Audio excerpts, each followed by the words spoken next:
All right, all right, all right.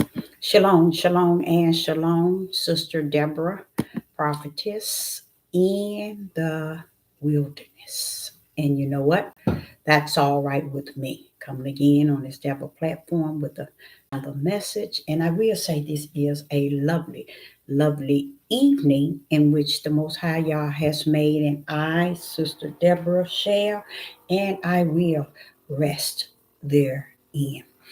I'm coming with a message, and the title is What Took Place Before the Foundation of the World. We're going to cover that. I don't know if I put that as the title, but I think I put Before the Foundation of the World.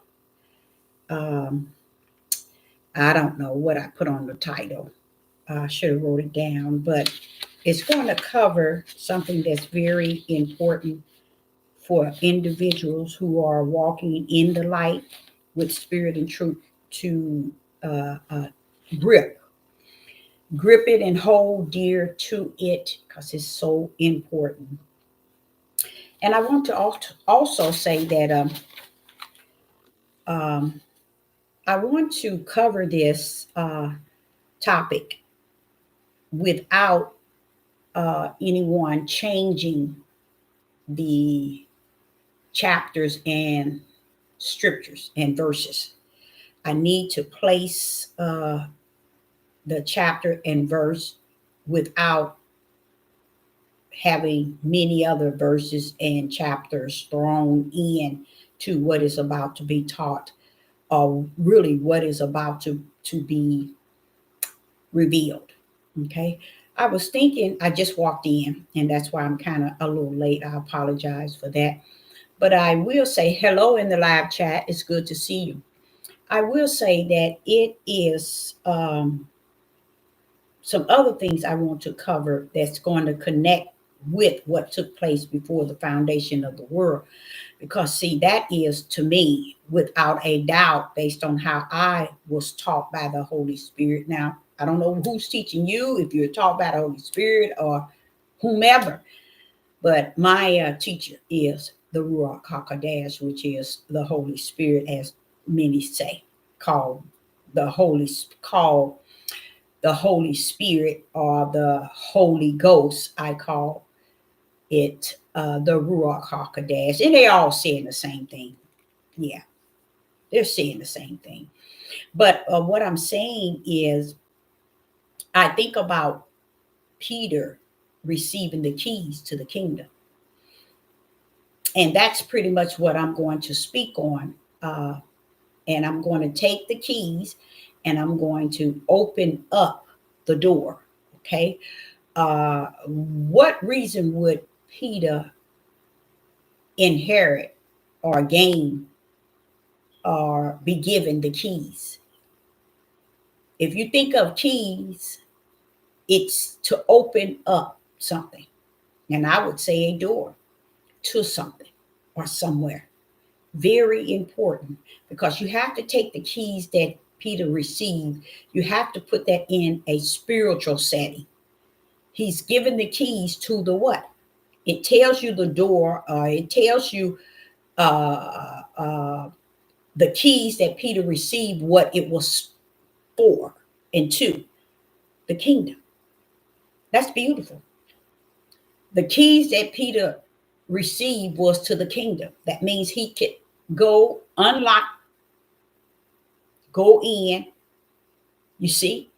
And it's not like a natural go in, it's a spiritual, okay? And he could get what's in the kingdom and bring it before the people because he has the keys. Everybody might have, let me just say it like it is, very few shall inherit the keys to the kingdom. That's a part of also when he says, narrow is the gate, or narrow is, straight is the way that leads to life, and very few shall find therein. Now, he's calling it something you have to find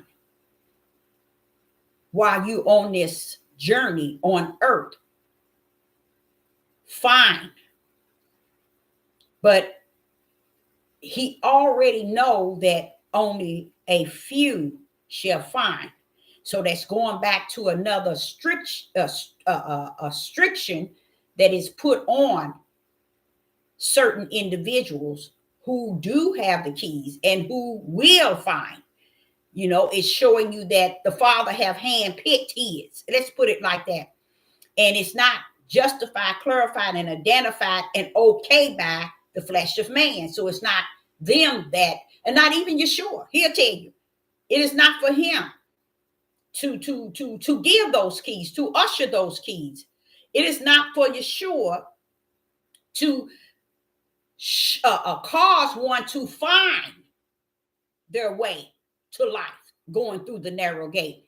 It is only the will, the power, and who Yah is and who he has placed in the midst of the keys to the kingdom and the narrow gate. Those that shall find, which he said it will be what? Very few. And I think today, I believe many people are missing something that's very powerful. I really do. I really believe without a doubt. And the way that I believe it, it's not even, it doesn't mean that someone else should believe it, because it don't mean that you will. Most likely you won't. But I'm just saying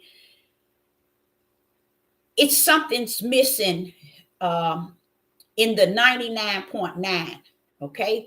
And I think that's individual who shall find knows the way, because what they shall find it. Okay. He that has the keys to the kingdom. So they know something, they have something that you don't have. You see what I'm saying? But you notice that the way people are conducting themselves, humans on the earth, is either I'm head dog, I'm king, I'm ruler, I'm leader, or there's no other. You see? So what I'm saying is, even in this spiritual journey, because I don't think many people realize that's exactly what it is. You could, if many don't have the spirit of discernment, but if the Father would have allowed you to see, you'll see that the Father, he just about handpicked his. And that's a beautiful thing to me, definitely to me, because I know for a fact that he did, because it's not given to everybody. So Sister Deborah is going to share with you the keys that I have received. And the keys that I've received, it started when I was a very young person, but I was really able to open up a lot of things when I was a teenager, because it was like everything, I had a question for everything. You know, why this and why that? You know how people tell you you're not supposed to question? What if man don't have the answer on earth, who else is the one to hold all truth, all things? You have to ask him. So that's what I was busy at a young age, always before the Most High Yah, questioning, wanting to know. And I think, look back at it now, because when I was in the church, it was always said you can't question him. And I never listened to that. I never listened to the fact that I can't question the Most High Yah, when I know he was the only one was answering me, even when I was a little girl. So how you gonna tell me I can't question him? And he's been the one that answered everything I asked. Any question I want to know, or I asked something of him, he was the only one, not mama, not daddy, not sisters, not brothers, not pastors, not nobody but him. So that's how I built up a relationship with him, because he had already had me in him. You see? So I want to show you that through what I'm about to say. I'm gonna show you based on what I'm going to say. Now, this message is not for those who are not who do not have spirit and truth and the light in their right hand. This message is not going to be for you. Okay? Shalom, shalom in the live chat. This message is not for you if you have not spirit and truth and you do not have the light, because this is going to throw you off the mountain. Okay, because that means you're going to get this and then don't have anything else and be wondering how, because another reason why I said it is because to give someone what took place before the foundation of the world, I have to let you all know that I was given that as a young person. So here it is, I'm 63. So for me to be given that in this midnight hour, let me tell you something. That means that a lot of things that you have learned, you have been told, would have to go to the waste. It might most likely have to go over the cliff. If somewhere along the line that you kind of get what Sister Deborah is saying, you see, and then it makes people not sleep. They make people wondering when, okay, you mean they've been lying and they did. No. It's just that he speak of a mystery in Revelation. And in that mystery, he's talking about how the mystery shall be given to the prophets. I think that's one of the problems as well on the earth today is no one wants to hear Yah's prophet. They wants to hear man's prophet, but not the Most High Yah prophet. Because Most High Yah prophet is not coming here to play patty cake, bake a man with you. They're not coming here to soothe your, rub your back and caress you with what you want to hear in this flesh. You see what I'm saying? They're here to give you what the Father is continuing pouring out in them. And how is he doing that? He ain't changing nothing, you guys. He's just cracking the mystery in them so that they can bring out the mystery. You see what I'm saying? Why? Because he said it's over with him. He's finished. So there's that knowledge that's got to be increased and will and shall and is. It's in the spirit realm. And that's what one of the things that the mystery holds, spirit and truth. Because most people have taught, preached, taught, ministered. Everything they did is, I ain't gonna say everything. Yeah, you better say it like it is, Deborah. Many things that they did was out of the flesh. They flesh talked to people, okay? But the knowledge that he said in the end days that shall be increased is the spiritual knowledge, you guys. And you can find that, I think it's in Revelation chapter 10, where he tells John, it's finished. There's no more time. It is finished. Only thing you're going to get, you can get the mysteries from the prophets, because that's who's going to hold them. You won't ever hear nobody preach that, teach that, minister that. Why? Because so many positions, everybody have grabbed all these positions. And no matter what position you have took on and have held to your bosom and on this platform teaching and preaching and got your church and your pastor, your bishop, your priest, your whatever, all of that means nothing today, because none of them can give you spirit and truth. Go to Revelation chapter 10. None of them can give you that. The Father say, in this day and time, you never listened to the prophets yesterday. You ain't going to listen to them today, but they are the only ones that's going to hold the final mystery. Okay, so what I'm about to pour out is the keys to the kingdom of what took place before the foundation of the world. And what this does, I'm going to tell y'all what it does. If people will listen to it and really dig deep within themselves in what they're hearing, they'll realize that I'm just clowning for nothing. I'm down on the earth clowning, trying to be something, trying to do something, trying to look away, trying to act away, trying to dress away, trying to eat away. And you mean heaven has already orchestrated the way from the beginning to the end? You got to be kidding. That's why they never wanted no one to know. They never wanted anyone to know, even though they see all these verses that Sister Deborah have seen and is seeing. But they don't want you to know because it cuts them out of the picture and it makes you lean to the Most High Yah. They don't like that. See, that's what he always wanted, us to seek ye the kingdom first. But what those who portray to be on the Most High side, they're portraying, they're representing him, but they're representing them their own selves, because they're not they're not giving the people spirit and truth, or the light that rests within the right hand. They're just giving them their interpretation, their feelings, the feelings. I'm telling y'all something.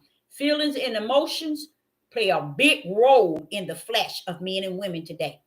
And those that are on these platforms, those that have churches and have everything, because they really don't want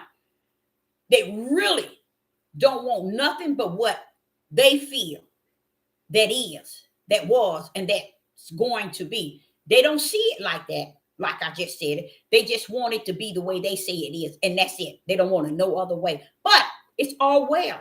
It's well with Sister Deborah, and it's well with the Most High Yah, who said, Deborah, it's finished. It is over. So here we go. We're going to start, and we're going to go here to let me see, do I really want to go to First Peter? I think I will step into First Peter chapter 1, verse 18 and 21. First Peter chapter 1, verse 18 through 21.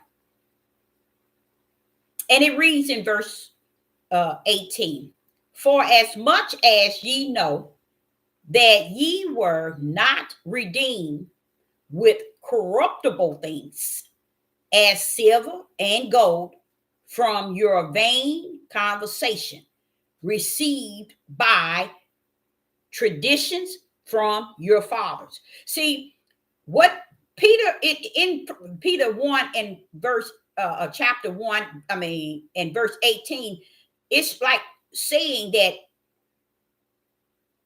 people are holding on to the traditions of the Father.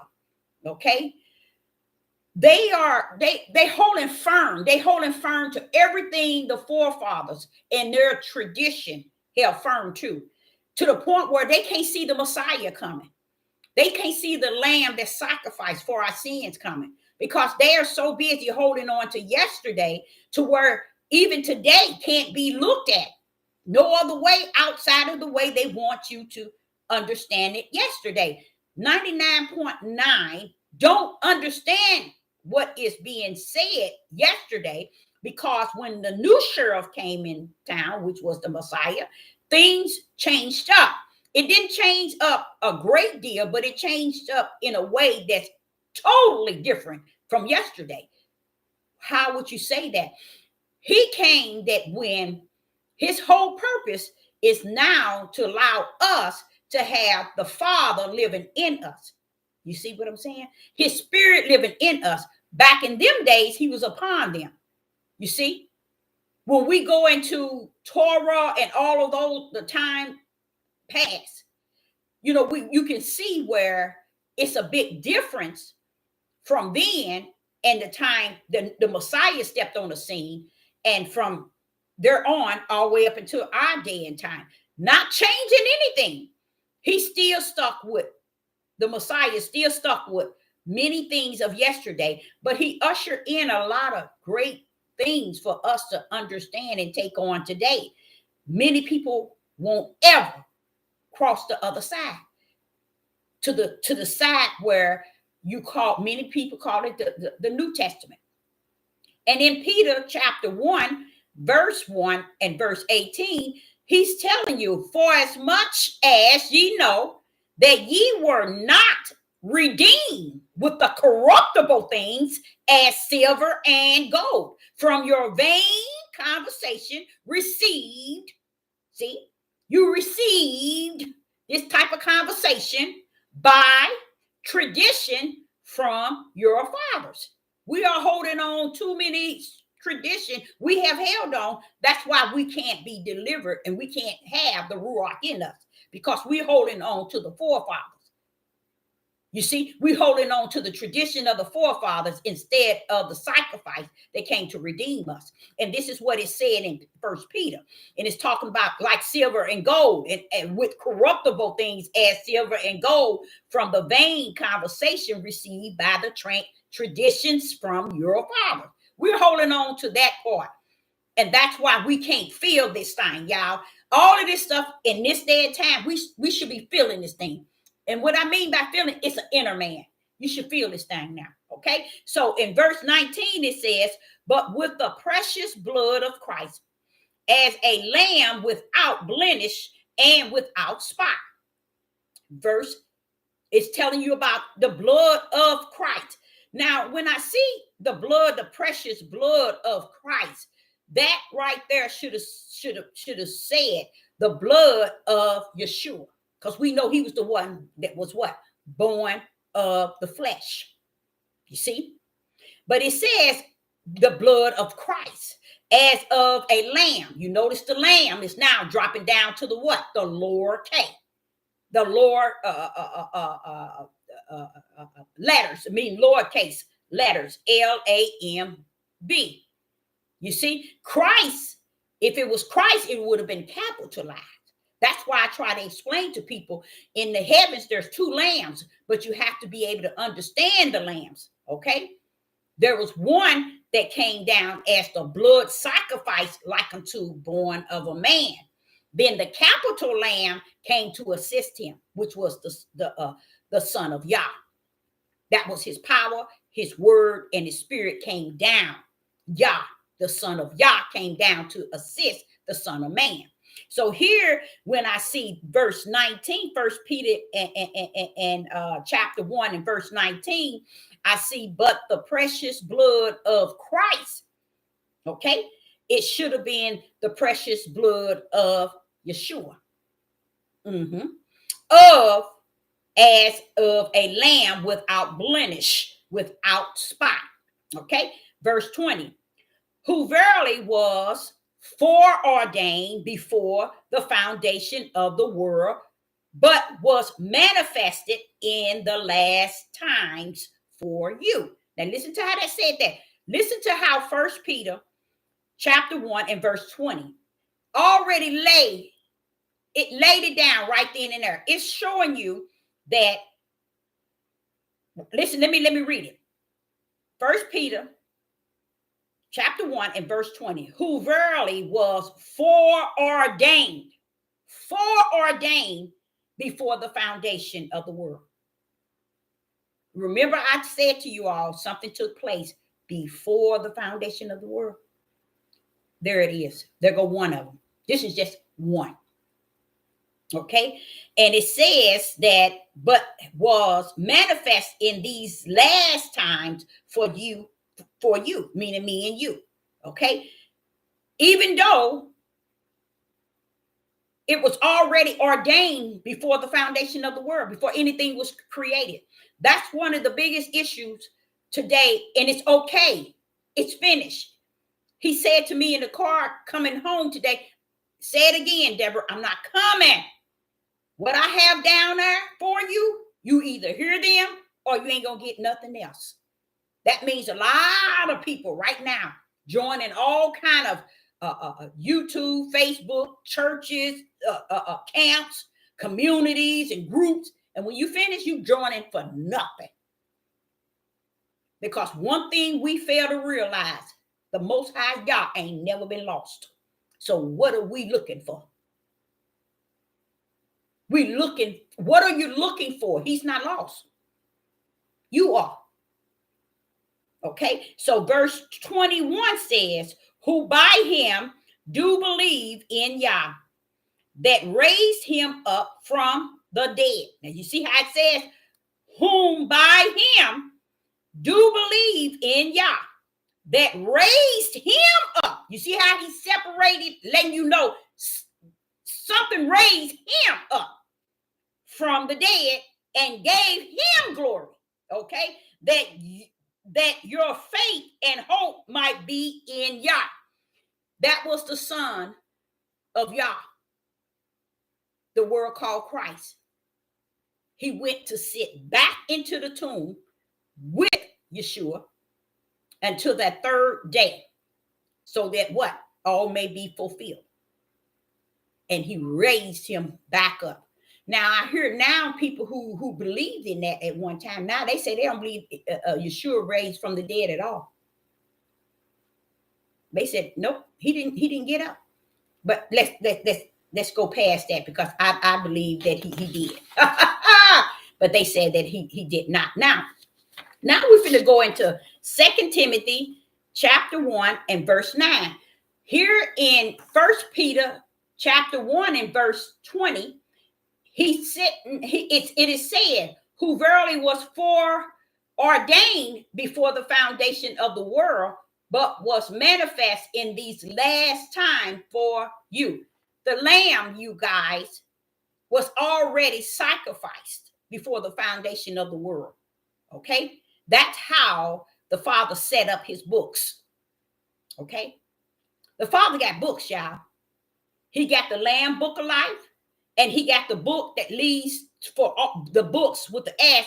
And in those books are everybody works and their direction, not direction, their name is written in that book to go to the lake of hell.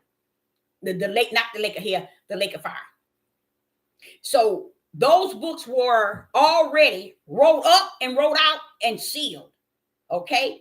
So while we're down here thinking that we can run it down here to make it right up there, you messed up from the floor up. You ain't got nothing coming and nothing going, because we cannot control what heaven's already finished with. And he ain't going back to put your name in it. And this stuff about blotting it out, he ain't going to do that, because to blot it out will show he didn't know what he was doing from the beginning. So that just shows you how people can tag in and put stuff in it. This is how the Ruach teaches you how to understand spirit and truth, what is and what is not. Didn't y'all hear when it says study to show yourself approved, rightly dividing the word of truth? Right there, it's telling you the word itself, as you know it, it's got to be divided. You got to separate the truth from the book itself. But you can't do it on your own, which 99.9 of everybody seems to think they can. No, only through the Ruach HaKodesh can you do that, the true teacher. So here we go again in 2 Timothy chapter 1 and verse 9. And it reads, who have saved us and called us with a holy calling. You see that? See, a lot of people don't understand that those that the Father has already assigned to the Lamb Book of Life, in him, he sees you, even though you down on the earth and you have sinned and you have done all kind of things, not in heavens. The throne of the Most High don't see you like that. He see you like he sent you down here before all of that. He knew that Satan was going to deceive the whole world, because that also was prophesied. That Satan come to what? To deceive the whole world. It did say some. It says the whole world. It did say some. So therefore, when he sent his down, okay, he knew that they were going to get off the path, off the path of righteous. He knew that. Even though righteous were branded in them, he knew that they were what? What did he say in Genesis chapter 6? That he no longer will strive with man, for man is flesh. And he's trying to get us to understand he's flesh and he's spirit. I'm not going to be dealing with him and turmoiling with that flesh. That's what he was saying. That's what he was saying. So here in 2 Timothy chapter 1, verse 9, listen to what it says. Who has saved us and called us with a holy calling, not according to our works. Which works are those he's speaking of? If he called us with a holy calling, okay, and we're going to see when he done that. But if he called us with a holy calling, and it says not according to our works, you get what I was just telling you? Heaven had you locked in and locked out, baby. Your works in which you do down here, and you are called as one of the holy ones, guess what? Your works, y'all already wrote you in, baby. So no matter what you do when you down here, you locked in. You see? Listen to what it says. Watch this here. 2 Timothy chapter 1 and verse 9. Who has saved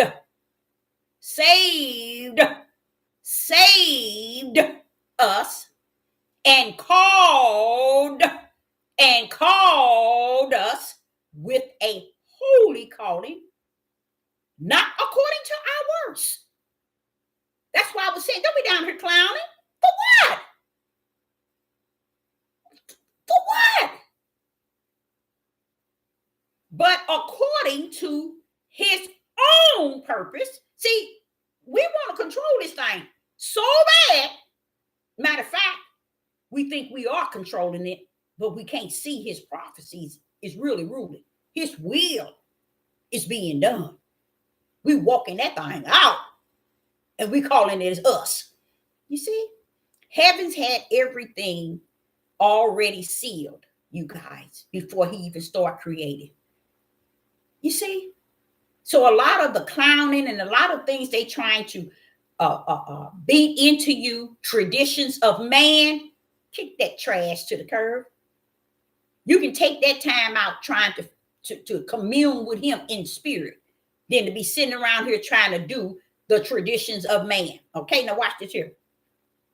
But according to his own purpose and grace, which was given us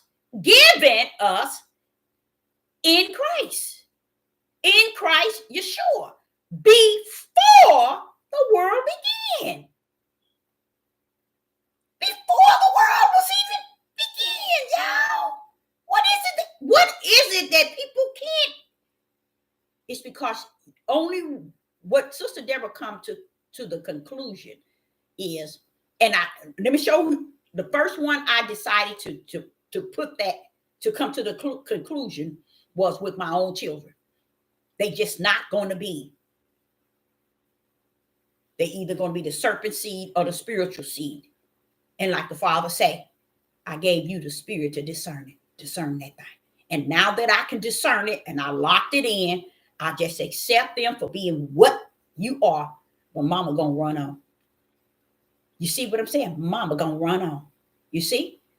And that's why I say he's so beautiful in the way he works with you to accept the things you cannot change. Why? Heaven had it already orchestrated. They would never, ever, ever, as long as this earth live, give him the glory on that. They won't give him the uppers on the fact that he created all things and finished, locked it in, and spoke them words, and bam, his power brought it forth. They won't give it to him. They won't give it to him. And I don't blame him for not giving it to them either. So let's go to 2 Timothy chapter 1 and verse 9. Hear what is being said. Who have saved us, and called us with a holy calling, not according to our works. What does it mean when he said not according to our works? Stop thinking your works gonna get you into the kingdom. Because it's not. Man's traditions not going to get you in there either. Why? But according to his purpose and grace, which was given us in Christ Yeshua before the world began. He got the Lamb Book of Life and the books that leads to the lake of hell. That's already been filled up, y'all. He don't even need to add and take away from it. How about that? How about that? The Most High don't need to add to the books, nor do he need to take away. For what? He's finished. It was sealed before anything was brought forth on the earth. Okay? So these are verses you need to write down so you'll always have them. So if you ever get in a situation where you have to deal with someone who's telling you like something, or you got to do this, you better do this, or you better do this, or you can't do this, or you can't. No. Put your trust in no man. And that wasn't male. That means humans. Don't put your trust in them. Put your trust in the Most High Yah first and foremost. Okay. Now in Matthew chapter 25 and verse 34, in Matthew, it's a sad thing. 2 Timothy chapter 1 and verse 9, it said a mouthful. It just closed the whole Bible up, letting you know it's going to rumble on the Father's purpose that has already been signed in and signed out and sealed. That's why Yeshua came down and said, no, that ain't for me. But the Father. He kept telling them that. Because everybody wanted to make it down on the earth. Watch this here. Down on the earth, unlike it is in the heaven. That's backwards. That's but backwards.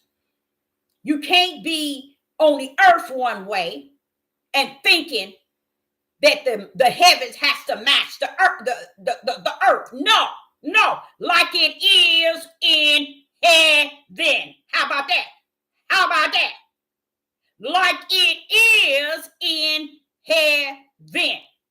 I know it. You don't have the keys, nor do you walk in the narrow gate because you're busy going the broad way where people are saying things that you desire and you want to hear, which is a lie.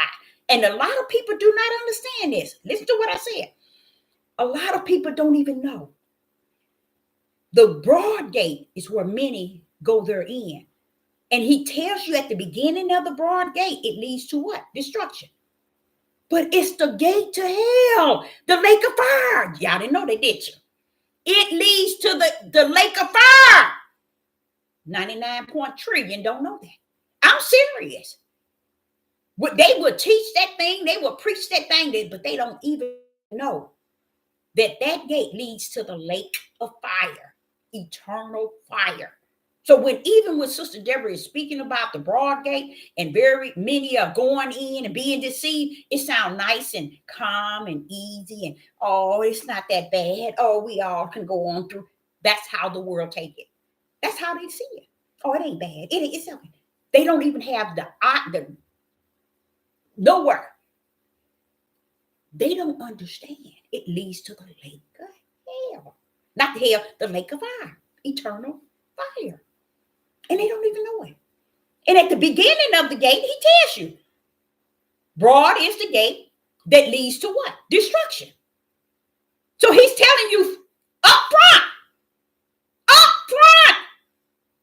And then he tell you, many shall go therein. And you know why?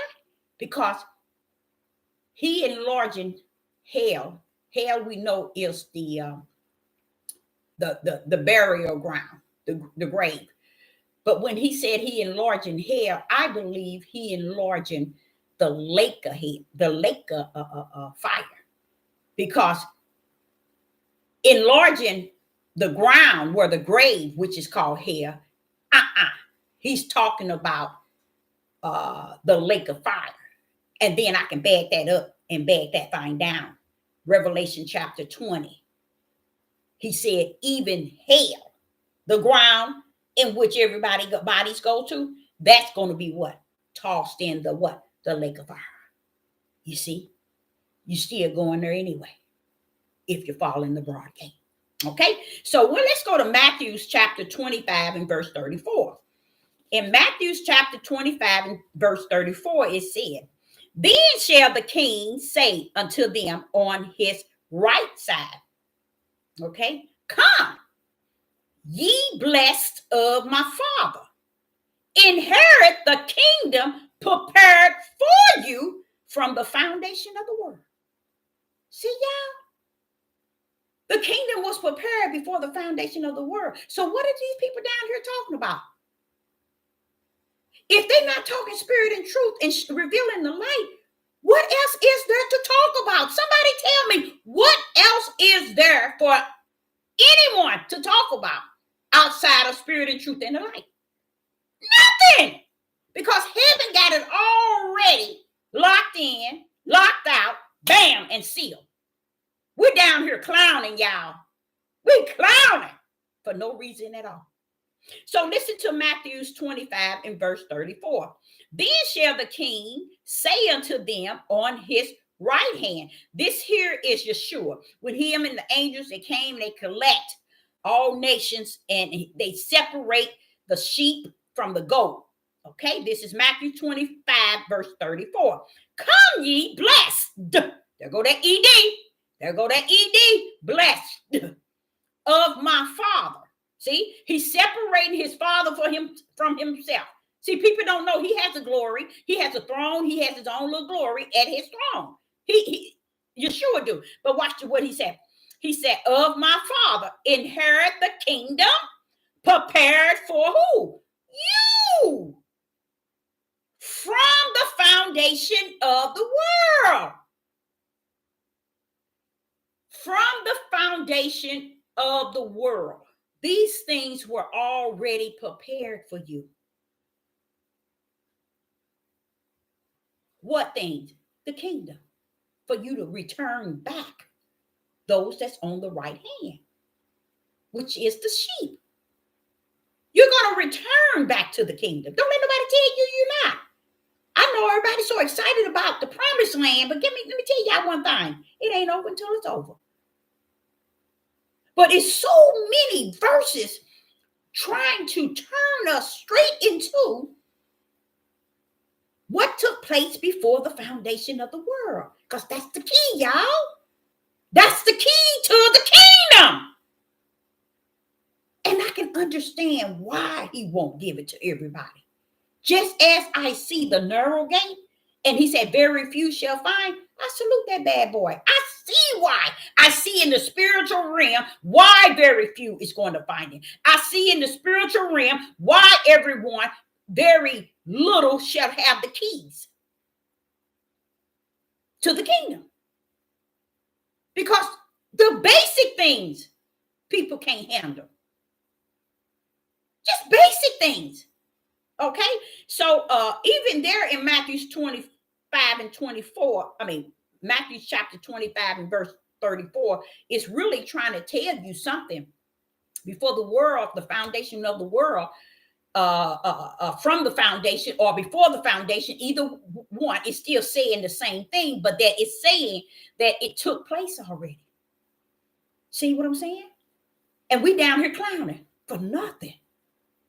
I believe that when you get to that Genesis chapter 3 and verse 15, where you see the serpent seed and the woman seed represent the spiritual seed, I think that represent how we're going to come down here and react, period. You see, on the earth. You see, I believe that. That's why he even said intimacy to the serpent, because that means hatred. You see? So that's how Abel and Cain, that's how Cain had toward his brother for no reason at all. And they were young. They weren't no men. So this is the sort of stuff that was going on because he spoke of it at the beginning. The key to what took place before the foundation of the world also rests in where you see he got two trees in the midst. He got two trees in the midst. And then he bumped it up in Genesis chapter 3 and 15, telling you about those two trees. Still the same thing, those two trees. And that it wasn't a big thing that Adam and Eve took on the tree of knowledge and good and evil. That was their destiny from where? From the heavens, y'all. These things took place in the heavens. Okay. Now let's go to Titus. The book of Titus, chapter 1, verse 2. In the book of Titus, chapter 1 and verse 2, it says, in hope of eternal life, which Yah, that cannot lie, promised before the world began. Hold on, Father, Yah. You mean you promised it? No, it was promised. Not so much as he said, you're going to go to you. No, it was already put in the books. It was already there, you guys. So let's take, for instance, we say, oh, he gave me something really powerful. And I'm going to tell y'all about it.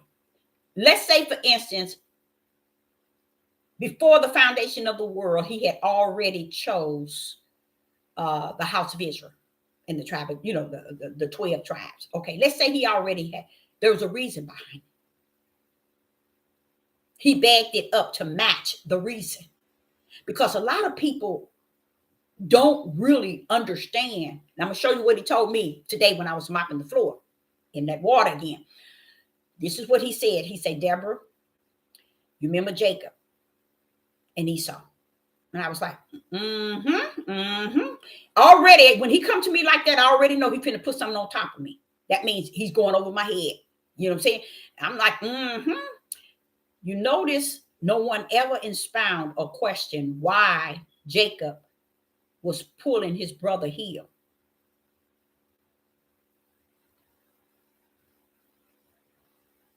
Why was Jacob pulling his brother heel? You see? Why would Jacob have the heart to even take his brother's birthright? Someone took our birthright. You know, the father said something to me that was really strange about that. He said that Jacob was pulling Esau. So who in the live chat can tell me what was actually going on there? Why would Jacob grip Esau heel? See, a lot of things that the house of Israel and the tribe of Judah is going through, it is also because of the forefathers, even when it came down to Jacob. Okay? I know nobody wants to hear that because they don't understand heaven had two of them. He had Jacob in the spirit and he had Jacob in the flesh. Okay? So when Jacob came down, he came down to represent what? You see? So when Jacob was pulling Esau by the heel, why was he doing that? Anybody in the live chat? It's on you. Why was Jacob gripping the heel of Esau? They didn't put it like it should have been. And throughout that time, even in the womb, were they warred against each other. You get what I'm saying? So it didn't have anything to do with Jacob, all this and all that. And no. Y'all got it backwards. You got it backwards. You got to understand, we pay the penalty of the fathers. Why?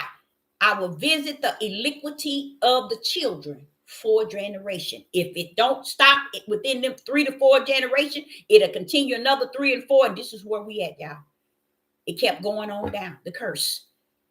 Us. Generational curses.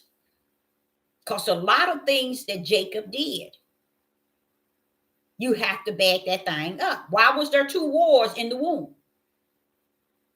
And why did Jacob grip Esau heel?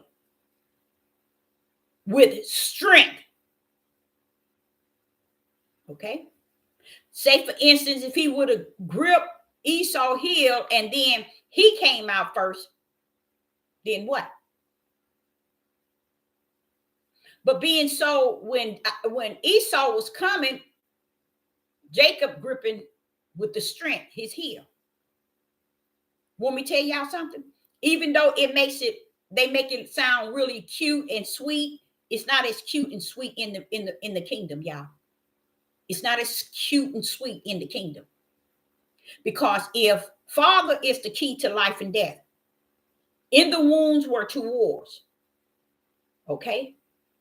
Now, the battle was before they even came to be born. They were warring against each other. Jacob gripped the heel of Esau, his brother. And he showed the strength when he did that. But this is the key to it. I'm just taking you into, I might be taking you too far into the door, but I'm going to take you there. Jacob doing that to me, this is what I said to the father. Looked like he was interfering with your plans. Why is he trying to stop that which you trying to get out, to be the first? You see what I'm saying? Why are you pulling up against? Why are you buckling up against that which is coming out? You see, a lot of us are so sick with this Hebrew Israelite thing or our people and this.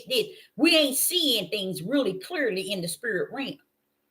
There's many things Jacob did, and this is the reason why right now y'all might sit around here talking about, oh, he stole Esau's birthright. Let me tell you nothing. No.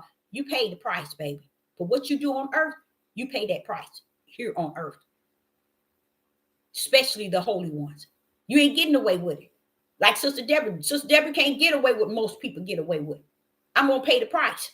I've always known that. Even as a young girl, I don't get away with nothing. I used to tell people all the time on YouTube, he wouldn't let me get away with that. I used to say that all the time. But when Esau stole his brother's birthright by switching, saying that he was his brother, okay? And then he sold his birthright over to him. You see, so there was some things that was taking place, and just look, our birthright right here today has been stolen. You see what I'm saying? We thinking that these things that a lot of them done was justified, clarified, and identified. No. You're looking at the flesh. Bring that bro over in the spirit realm, then you understand them. But you also got to look at the things Jacob also did. You got to be able to see it for what it is and understand it in the spirit realm and see that the penalty is still on us. And we're still wondering, well, okay, we didn't forget. I believe the people of the house of Israel and tribe of Judah have forgotten about the forefathers and what they have done. I really believe that. They're not looking at the forefathers that's doing anything because they're doing identical, and the biblical says they're doing it even worse. So they just lost their way as far as the way out away from the things that the father has done. They're now worse than the forefathers. So it shows you they never got away from the curse of the forefathers. We're riding up in it now, playing in it, swimming in it, dancing in it, praising in it. That's why you don't hear nobody talk about repenting for the forefathers, because when you say that, a lot of the men feel offended because they still feel today they are elders. And if you say the forefathers, then that's going to tell the young men and the people today, when you're speaking of us too, yes, we are, because it says in the biblical, it's worse than the forefathers. So it shows that you're just rolling over just like the forefathers and worse. Oh, let's get back to this. So in Titus chapter 1 and verse 2, it says, in hope of eternal life, which Yah that cannot lie promised before the world began. He didn't promise before the world began nothing to nobody. It was already written. Okay? It was already, eternal life was already written before heaven and earth was created. That's why in Genesis chapter 2 verse 9, Genesis chapter 2 verse 9, where he says the tree of life. That's how the tree of life got in there, because life as eternal was already in the heavens. And that's why he brought two trees down, the tree of life and the tree of death. And a lot of people will say the death of the flesh. No, baby. People not only going to die in their flesh, they're going to die in their spirit, man, too, to the lake of fire. Okay? So here is saying that Yah cannot lie. Titus chapter 1 and verse 2. And it says, and promised before the world began. They shouldn't have added that like that, because he don't need your help to tell nobody nothing. He don't need your help. It was already in the kingdom. Many verses had already said it. And to say that he promised before the foundation of the world, Yah is not making promises to nobody. It is already written what he's going to do. Okay? So when you get to Hebrew, let's go to Hebrew. In Hebrew chapter 4, verse 3, it reads, for we which have believed do enter into rest, as he said, as I have sworn in my wrath, if thou shalt enter into my rest, although the works were finished from the foundation of the world. Now, this is where I was trying to get people to go back in and understand the two rests. There's two rests, y'all. One from your labor and the rest for eternal. And he speaks it all the way through about this other rest, but we missed it because we're only looking at the rest for our bodies. See, we so messed up from the floor. See, the rest in the flesh, okay? And then there's a rest in the spirit. Most people learn about the rest in the flesh because that's all they want to know. Now, let me say this here. 99.3 don't know nothing about the rest in the spirit. Now, listen to how it's said. And this is the reason why I say a lot of people don't know it. Now, listen to this. Hebrews chapter 4, verse 3. For we which have believed, do enter. It ain't for everybody, y'all. Everybody can't just enter into this rest. See, everybody, that's why I say everything today is all about how you rule in your flesh and how you going to let your flesh have dominion over the Most High God. Because it's already ruling over your spirit. Then now you let it rule over what the ways of the Father that is sealed, but you down on this earth lying on him or lying and making it your way that matches your feelings and your emotions and your personal opinion and your wisdom and your knowledge. But listen to what it says in Hebrews chapter 4, verse 3. For we which believed, there go that ED, do enter into rest. As he said, as I have sworn in my wrath, if they shall enter into my rest. Although the works were finished from the foundation of the world. What is he doing? You got to look at the word belief. That's one of his brands, okay? And he's telling you about his rest. His rest is the place, is what you call life, okay, eternal life. And he's trying to let you know there is a rest that we should be looking forward to. You see? And that's the rest that we should be looking forward to, because it's a rest that we enter into. So we should be talking to the whole everybody. We should be ministering that to everybody about the rest. This rest. And this rest is you entering in. He called it my rest. I like that. Although the works were finished from the foundation of the world. See, he's letting you know everything was finished before the foundation of the world. Even this place of rest. For those who what? Believe and enter into this rest. It ain't something you can enter in on your own. No. He's speaking of spiritual. It's a place that he created in eternal. Okay? Verse 4. For he spoke in a certain place of the seventh day on this wise. And Yah did rest on the seventh day from all his works. It's showing you two.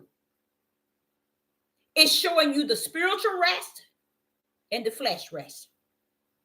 I've said, as long as I've been on here, I've always told you all, you got to understand there's spirit and there is flesh. You have to know it. It's going to always search twos. It's either one or the other. Okay. Verse 4, Hebrew chapter 4 and verse 4. For he, let me go there because I think I cut it off. I don't want to do that. Yep, I sure did. Let me get to that page.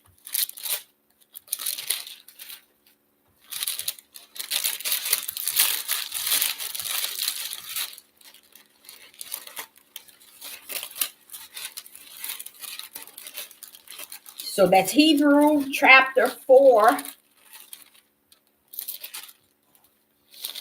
And we're on verse 4. For he spoke in a certain place of the seventh day of this wise. And Yah did rest on the seventh day of all his works. Okay. Now, when you see up in 3, you got to be able to see he's talking about a different rest. 99 point trillion wouldn't even catch it. They can read that 24. And you know what? You could get someone to go over there 1,000,000 times and they still wouldn't be able to get it. He's talking of 2 rests. One for eternal and one for the body on that 7th day. You see? Getting you familiar with the 2. Why?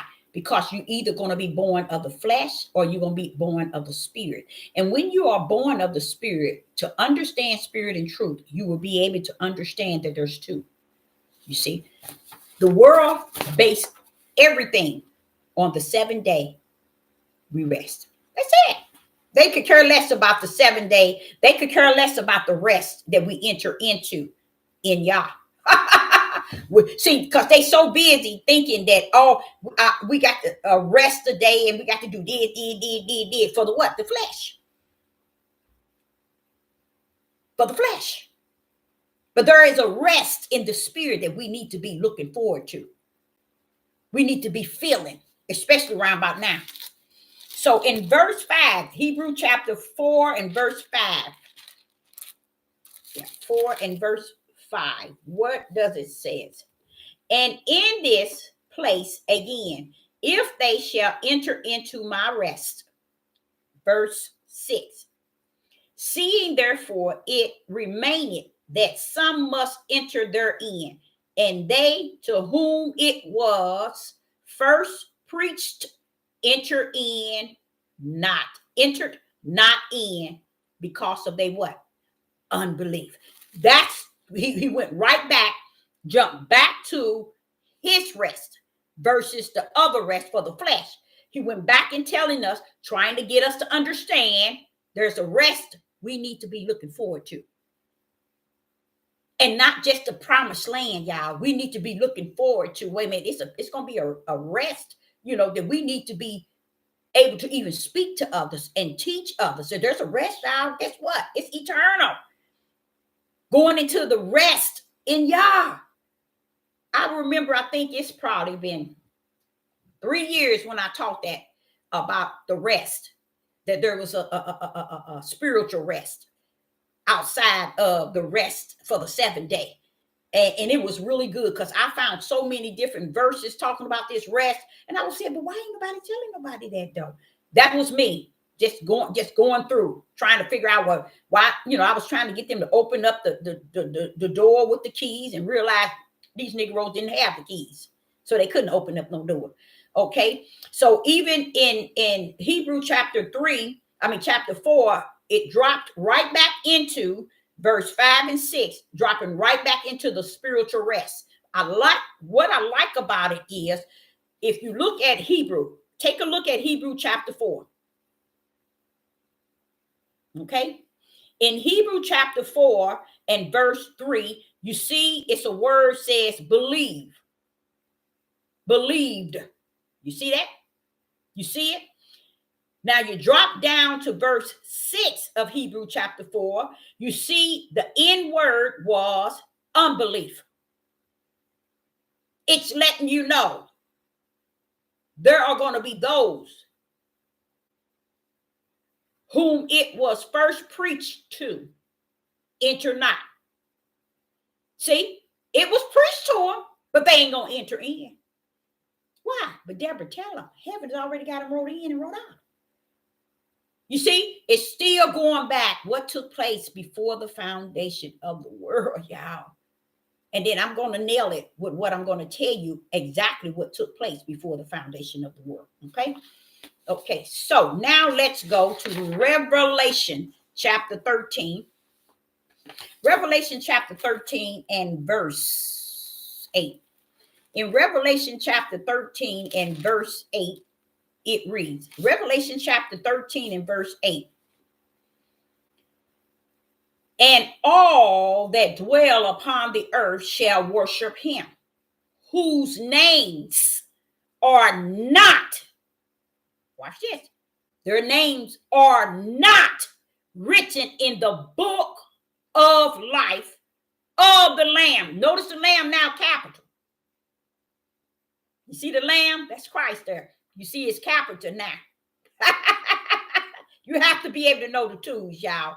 Okay? Slain from the foundation of the world. From the foundation of the world. The lamb, both lambs were slaughtered for the purpose. Meaning slain is telling me that, okay, their purpose on the earth made in heaven. Okay, it was already completed in the heavens. If it was not completed before the foundation of the world, in the heavens, before the foundation of the world, then there would not be a Lamb book of life, nor books to the lake of hell. Why? The Lamb book of life. That's what it's called. You see, it is the book of life. So you had to have been added in there already before you even was down here. That's another mystery. Let me not say it. Yep, it is. That's another spiritual mystery that you ain't never gonna get anyone to preach, teach, or reveal. They ain't gonna touch it because it sets you free. It sets the captive free. It sets you up free in a way that you say, you mean all this clowning I'm doing down here, trying to make it in, trying to get in this way, trying to get in this way, and you mean to tell me no matter which way I try to get in, either I'm in or I'm out? You right. How about that? How about that? You are so right. So it's time for you to get in your spirit realm and get to know who you are in the inner man and know who he is. And if he's not in you, you should have stayed at the altar or go into a fast and pray and to see where you stand. Oh, he'll tell you he ain't got no shame in this game, especially around by now. No. He said it's over. It's finished. I don't owe nobody nothing. I own it. And I don't owe nobody nothing. I own all things. Who do I owe? Who can say I owe them anything when I own it all? Okay. So in Revelation chapter 13 and verse 8, it tells us, and all that dwell upon the earth shall worship him, whose name are not written in the book of life of the Lamb slaughtered from the foundation of the world. Now listen to this. Right here, it's telling you, right here, it's sitting here telling you that the Lamb was slaughtered before the foundation of the world. That means that the mission was completed in the heavens, not on the earth. Why is it that's so hard for people to understand? Because they understand not. Now, and this is what I like, what he said in Revelation in verse 9. If any man, that means male and female, have an ear. Look at that ear. You see that ear? Singular. That means one. That means spirit. Let him hear. See, you can't hear this. I try to say that at the beginning of this topic. This is not something you can read, precept, line, little here, little there, little here. You can't be preached and teach and talk. No. Roar, pull up. And if he pull up, it's up to him to say, well, where's your keys at? Don't you got the keys? Open that door. But if you ain't got the keys, you can't be teaching nobody nothing. You can't even be preaching to nobody nothing without the keys.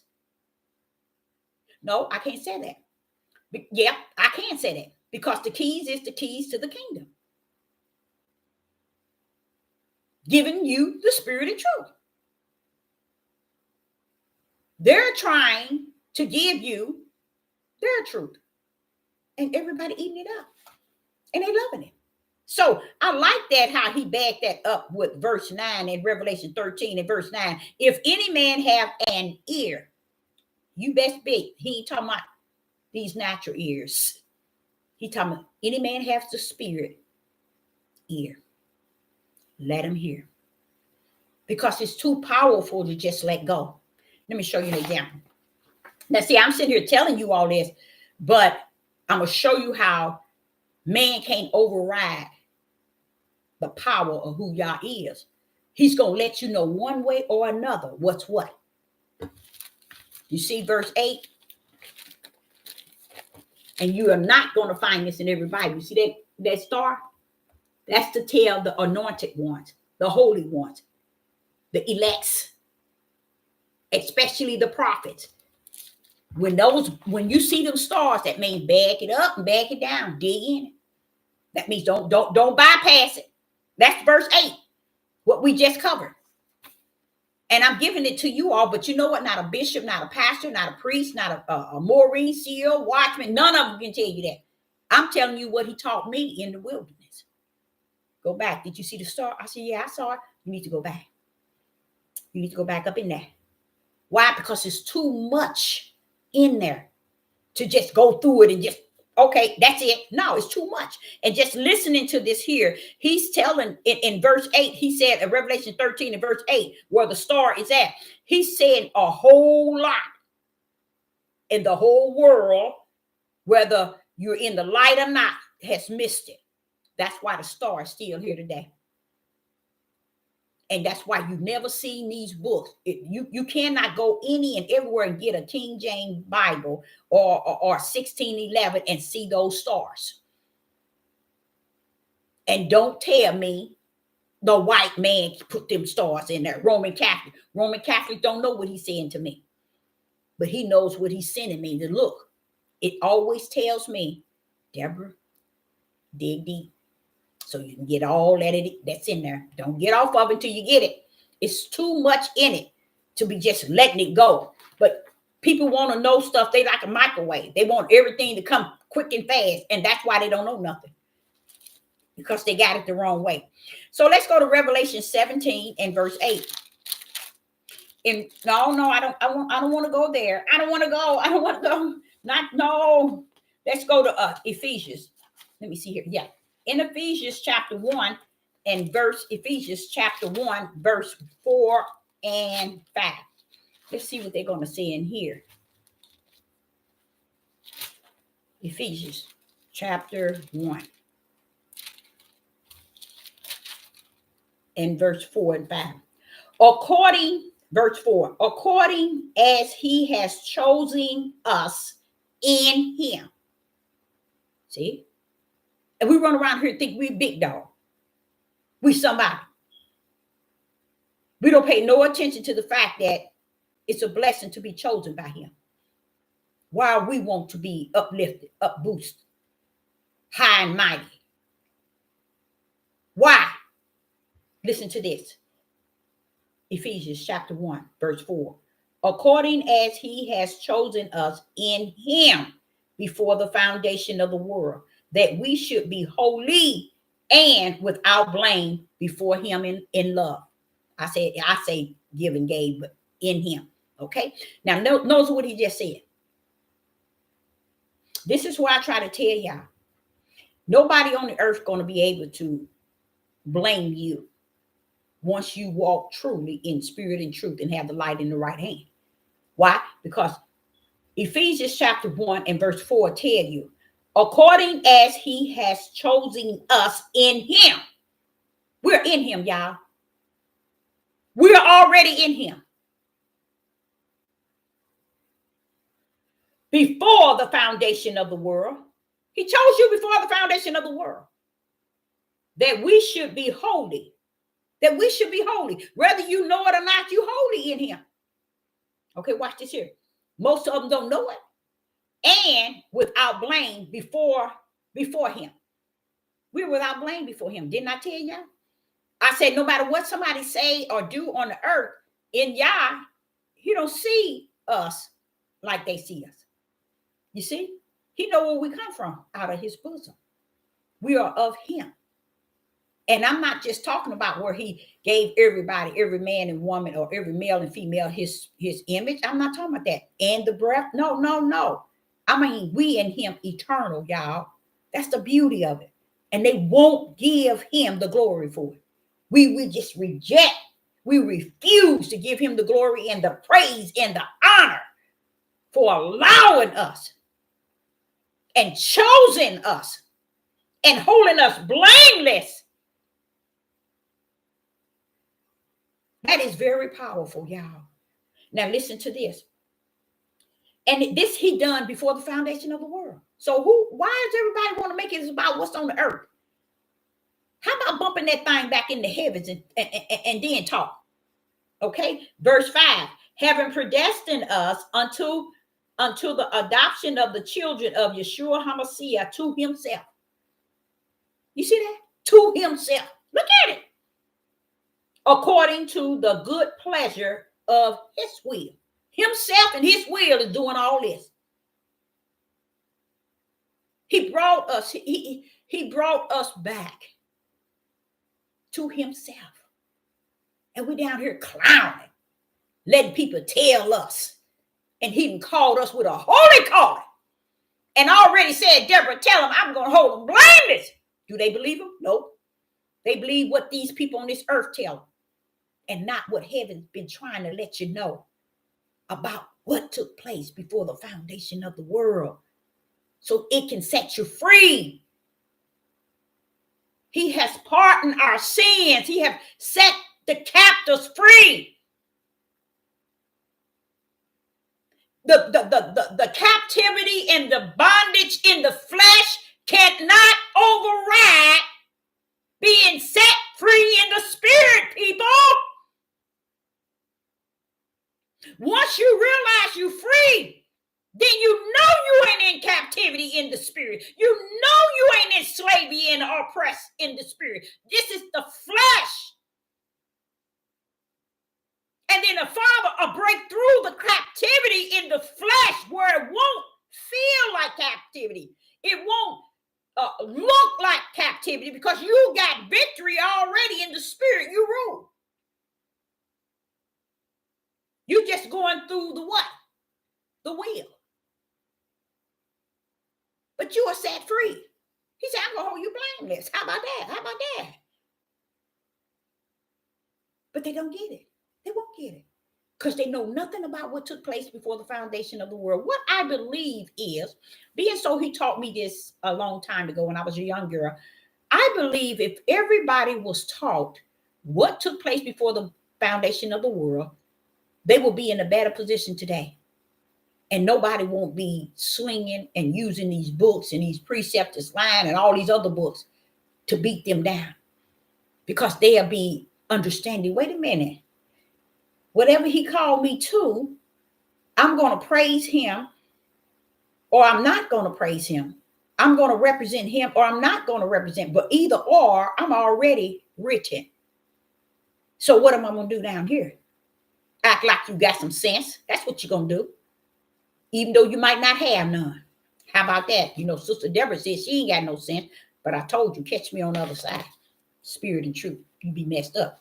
Okay? So in Ephesians chapter 1, it says, chapter 1, verse 4, according as he has chosen us in him before the foundation of the world, that we should be holy and without blame before him in what given gave. Verse 5, having predestined us until adoption of the children by Yeshua HaMashiach, which is the blood sacrifice and the power to himself. According to the good pleasure of his will. Father cutting up in there. He letting us know I rumble this time. You see? And we today, we got all these people ruling us all kind of ways. Turn left, turn right, go this way, go that way. Say this, do this, dress here, eat here. When you finish dressing this outer man, what is your inner man looking like? Anorexium, naked ghost. Because you so in tune with the flesh and how to get it. And you so focused on feeding it. That's what Yeshua was trying to tell us. It is written. Hey, y'all, you don't live on bread alone. Come on with it. Get some of that word in your spirit. You need food. That's what is that? You don't live on bread alone, but every word that proceeded out of the mouth of Yah is your food for your spirit. That's where you live on. See, a lot of people don't know that. That's how you live. That's real living there. But they don't get it. They don't get it. So, I like the idea of where he said he's predestined. I love that. Let's go to Luke. In Luke chapter 11.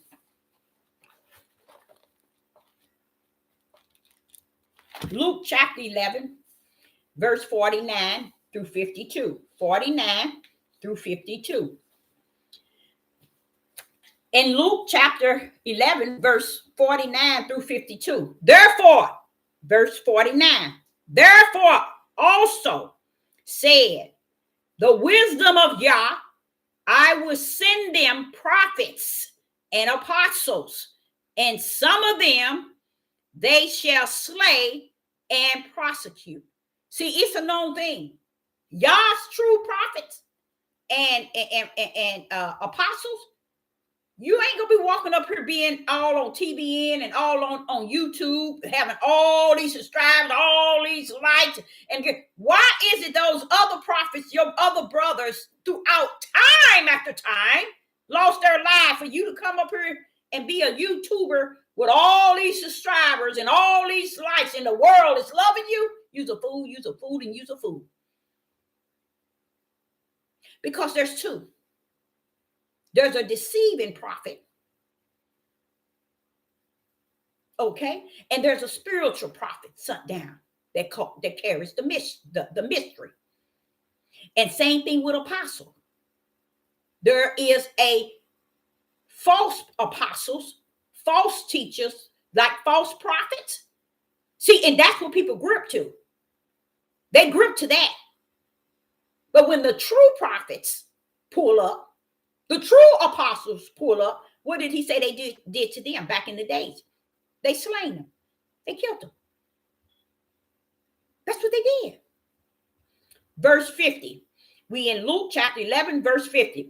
That the blood of all the prophets which were shed from the foundation of the world may be required of this generation. He's telling you way before the foundation of the world. May be required this generation. So all them prophets that was already orchestrated by Yah. Why would you say that, Deborah? Let's go back, bump it back up to verse 49. Therefore say the wisdom of Yah, I will send them. I will send them prophets and apostles. And some of them, they shall slay them and prosecute them. Who's sending them? Yah. When did he send them? Let's go to verse 50.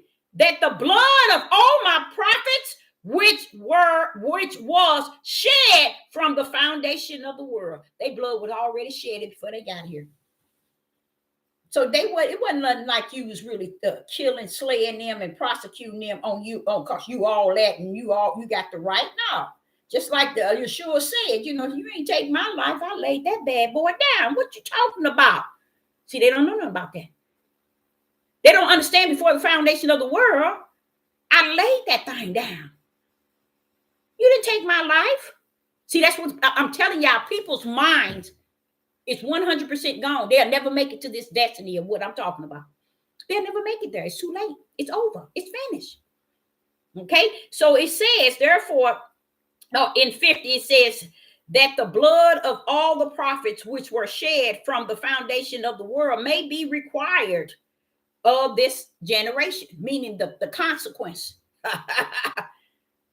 is going to be held accountable for it. I like that. Verse 51. From the blood of Abel until the blood of Zacharias, which perished between the altar and the temple. Verily I say unto you, it shall be required of this generation. This is what Yeshua was saying in his day and time. Verse 52. Woe unto you, lawyers, for ye have taken away the keys of the knowledge. There go the key. Notice it's the key of knowledge. The key of knowledge. Ye enter not in yourselves, and them that were entering in ye hindered. Ye hindered. And those were the righteous one. And the Lord, woe unto the lawyers, for ye have taken away the key of knowledge. Ye enter not in yourself.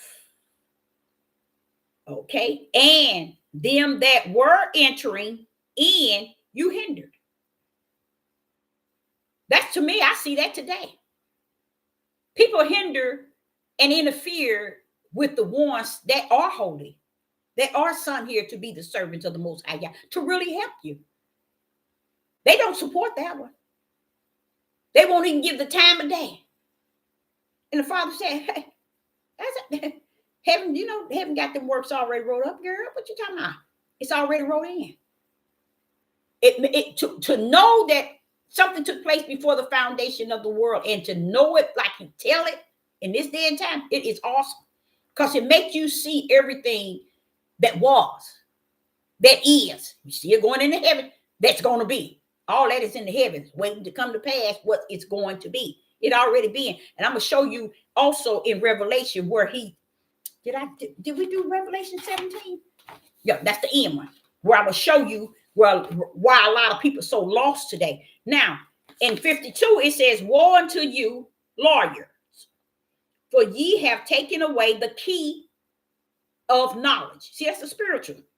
Okay, but it's spirit and truth. It's the truth of the whole matter. Okay, ye enter not in yourself, and them that were entering in, ye hindered. That means you put a stop to it. You hindered them from entering. You see. Now, let's go to Matthew 13 and 34. Matthew 13 and 34. See, people think they really getting away with something. And the more and more I think of it, I live and just the thought of it, it's going to be a cut up from the floor. Because it's going to be some consequences, y'all. People are getting, I'm going to tell y'all something else he told me. He said, Deborah, I told you the judgment on the house of Israel and the tribe of Judah. And I told you about my judgment. I told you about lawlessness, my fears, my wrath. He said, remember I told you all that. He said, have you ever looked at the fact that you see all the Negro men that were wealthy stars and everybody all over? You see them. He said, you see them in basketball, football, singing, music, just rich. They all. And I never gave that a thought. He said, you don't see them falling, do you? You see them?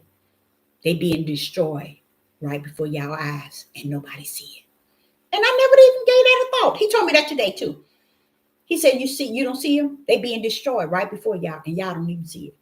I said, I'm so busy seeing them destroying somebody else. So I'm like, no. He said they're being destroyed right before y'all eyes, and nobody talks about it. But I said to the Father, I said, because they too busy making what they did wrong right. Because our men, they make everything these men out here doing. A basketball player can go and kill his mama, his daddy, his sister, his brother, his wife, and they will justify, clarify, and identify what he should have. That's how bad it is out here, said the Most High Yah. But he said, you missed something. And I'm like, okay. He said, the judgment, the wrath, my fire is kindled, is bringing them down right on the earth. And that's all you see.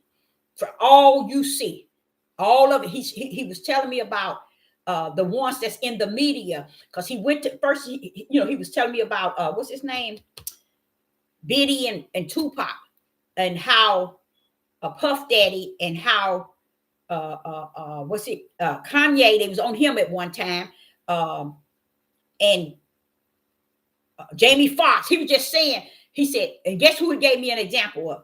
He said, didn't you see them do R. Kelly?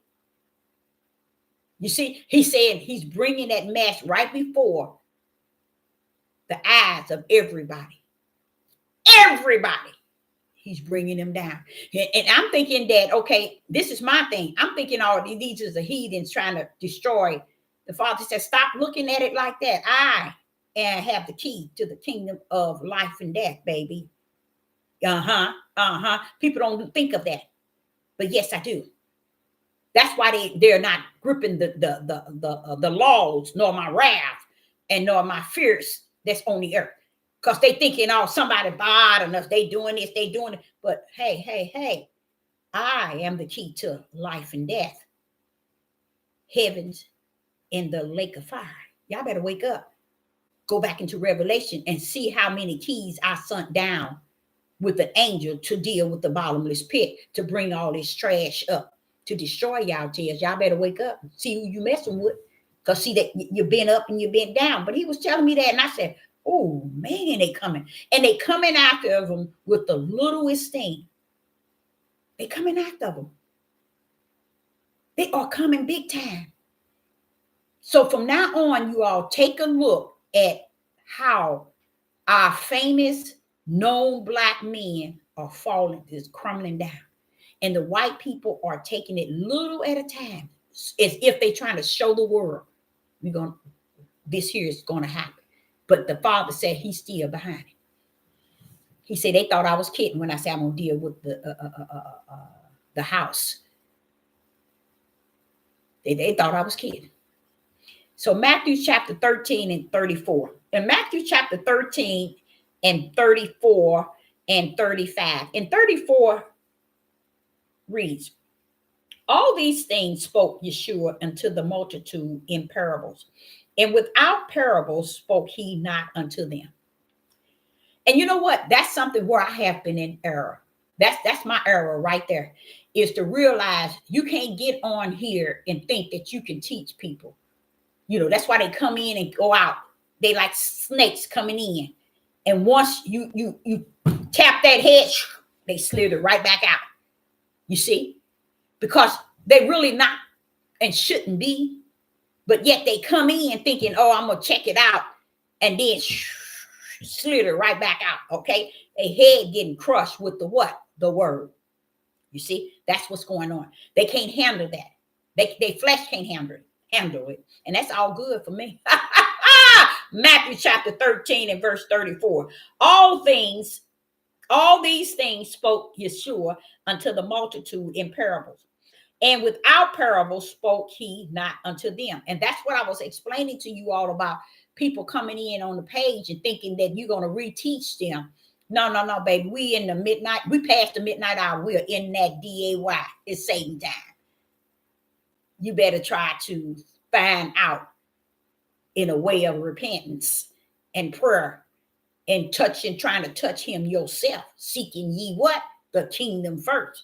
Because in this day and time, all this trash on YouTube and all this trash on Facebook and all this trash out here now, and you trying to seek Yah in this type of time, look, you better seek him right. And that's in spirit and truth. You better seek him one-on-one in the spirit realm. And even if you don't know how, you better at least try. Because if you think you're going to get on these pages and you're going to learn something within a blink of an eye, no. Because a lot of the stuff is just, especially on my page, it'll take you somewhere you ain't asked to go. So that's why I tell them to go somewhere else. Okay. So in verse 35, listen to this.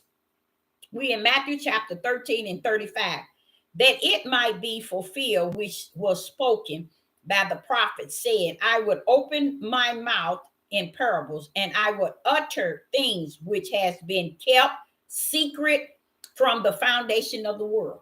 You see that? Now, that was a prophet that prophesied that. Okay? The prophet saying, I would open up my mouth in parables. I will utter things which has been what? Kept secret. From when? The foundation of the world. That's why when you pull up in Revelation chapter 10, he's talking about that if the mystery is given to the prophets. And he's saying the prophet that was and the prophet that is before you that's bringing it to you in this day and time. So you will be updated with it. They're holding the same mystery. You see what I'm saying? And if you looking for what is going on and trying to figure it out, you have to understand he have transferred it over to the prophets. And a lot of people don't even understand. They don't care. They think a pastor can get up there and do it. They think an apostle can get up there and do it. Look, listen, everybody has their purpose in the body of Hamashiach. But you got to respect each calling, or not, I said each purpose that the Father has placed. The problem is nobody don't want to have no respect for each other. Everybody wants to crawl over the other one and over the other one. And I think out of the whole body of Christ, the body of Hamashiach, the whole body, the number one power punch, I don't care, even though we all are the same in the eyes of Yah. But that prophet is one of the main source, because the prophet can not only judge the apostle, it can bounce down and judge the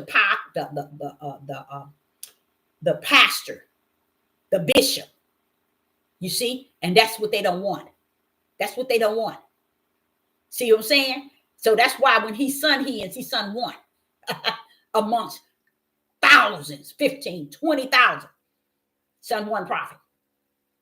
See, that's where you know it'll never get right.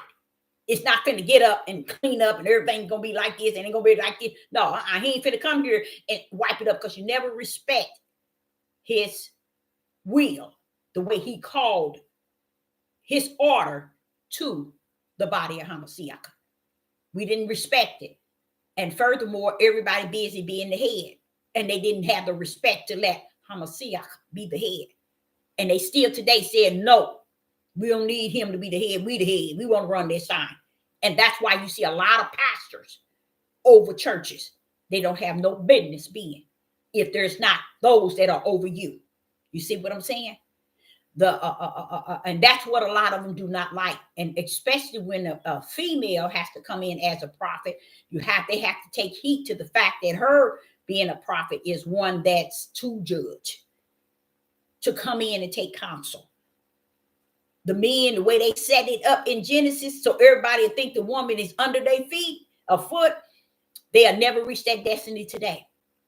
Matter of fact, they're out killing them and teaching other men to do so.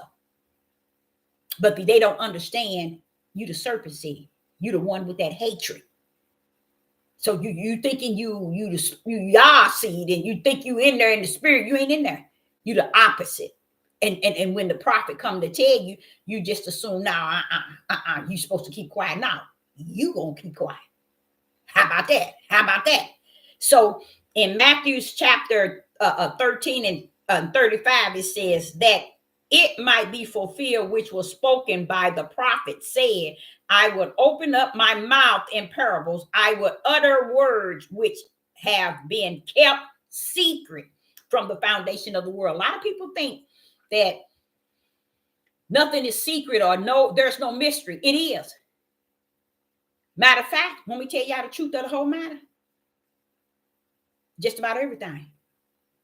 Because people don't understand spirit and truth. They don't understand that the light. They don't understand none of that. So therefore, what they out there. See, the light comes to give you so you can see in darkness. But it's going to carry with it spirit and truth, which I believe matches up with the narrow gate and finding very few. Finding, shall find, shall find, shall find, shall find. So this last verse, we're coming into Revelation chapter 17, and then I'm just going to speak on what took place before the foundation of the world that I have not spoke on. And Revelation chapter 17 and verse 8, the beast that thou sawest was and is not. Was and is not, and shall ascend out of the bottomless pit and go into redemption. Predemption.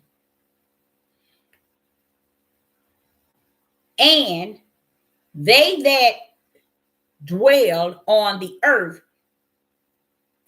shall wonder whose names were not written in the book of life from the foundation of the world, when they behold the beast that was and is not, and yet is. You see that? It's showing you three things about the beast: was, is not, and yet is. You know who's holding that time period? Yah, in the heavens. That which the beast that was, is not, and yet is. That's another mystery. That's a powerful mystery, because people don't understand what they're saying. The beast was already present. He's on the Most High Yah time clock. That's why it says that was, is not, and yet is. Letting you know the beast ain't running around here like he all that and something. He's still controlled. That's what it said. Even in the beginning, it said the beast that thou saw it was and is not. It's trying to show you this beast ain't running around here like he ruling it. He's still on a time, a spiritual time of the Most High God. He just can't pull up anytime he wants. And that's what you all don't understand. Heaven got him locked in and locked out too. You just can't pull up anytime you want to do what you want. And that's what he wants you to know in Revelation 17 and verse 8. And he was that beast that was and is not and yet is. Sit your tail on down until I pull you up. Okay? That's exactly what it's telling them. You know, you don't run nothing. Now, what took place before the foundation of the world was, in the heavens, there were all the heavenly life. Let's put it like that. And the thought that was not a thought that rests therein, such a holy place, came forth. And that thought was something I did, and I think I did it right too. I think I was young, but I answered. I said, wait a minute. Why? This is, y'all, listen to this here. When he taught me what took place before the foundation of the world, my thing was, why did you let him stay up there enough time to convince 1/3? These are the sort of questions I asked the Father. Why didn't you just kick his tail out? His first thought. He said it was too late. It had already tainted my kingdom before the 1/3. Just the idea of being there and having that mindset, that spiritual mindset. What happened? There's some things that he was doing that required him for others to see him as if he was something special. He got to the point where he wanted more than just the recognition of being a helper or someone that can sing or someone that has been called to do this and to do that in the kingdom. He wanted much more. And that's what I want to explain to you all. A lot of people don't know. In this day and time, a lot of us is hooping and hollering. The darkest thing we do not understand, and that is the darkest thing that we do not understand. We think everything is about money. Like it was in heaven. It's about power. Wasn't no money in heaven. Satan wasn't trying to battle money. He wasn't trying to get money to put in his bank account. He wasn't trying to get money to gain the throne. Money was not even a role. And you have to understand, like it is in the heaven, so is it on the earth. We are Money has been what we needed to survive, to live on, to have the things that we have and we need. That's why they're going to use it to be what you would call the final uh, breaking point. It's money. Because we never realize that when we serve money in the way where we feel that it is our all in all, then that's how we're going to die. When it's you no longer can use it and have it and do what you want. People gonna go cuckoo clock all day long and all night. And that's why everybody is looking forward to that time, because all you hear, people gonna be breaking in people's houses, killing and everything, all in the name of money. Now, the money is going to cease, okay? Because the bigger picture in it all, from the heavenly level, it's not money, it's power. The United States is not trying to break you and take your money and kill you with all this food. So, oh yeah, they put so much dangerous stuff in our food. And I mean, the stuff you eat and drink every day, they putting stuff in it. But it's not about, it's about power. It's about ruling power. That's all it's about. You think that they're concerned about this world by eliminating people, getting rid of people, bring the number count down, because we missed the main thing in heaven. Before the foundation of the world, there was something that took place in heaven that we never understood on earth. That it wasn't what he had in heaven, it was the power. And he brought it to the earth. So if you go back and you read Revelation 18, you'll notice he's talking about all the things that the harlot, or the woman, the harlot, which is United States, have done in the name of what? Power. Power. Right here today, the United States knows that they don't have one thing, but the people in the United States looking at United States is all that and some, because they're looking at a dollar. They thinking all the war that's over there is all about money, and it's all about money. Even though they're saying, "Oh, we're going to give Ukraine $8 billion, we're going to give over in Israel, we're going to give them 11 billion. You give them whatever you want. You know this ain't got nothing to do with no money. This has to do with power, you guys." And here it is, 2023, going on to the year of 2024, and we missed it again. It has to be like it is in the heavens, the earth. And we have to understand that it was about the power of the throne, the power in which Satan really had a thought. So after it was tainted, all that had felt that his thought was legit, they had an opportunity and they went to that side, you see. But what happened? He got rid of his that was up there. But guess what happened?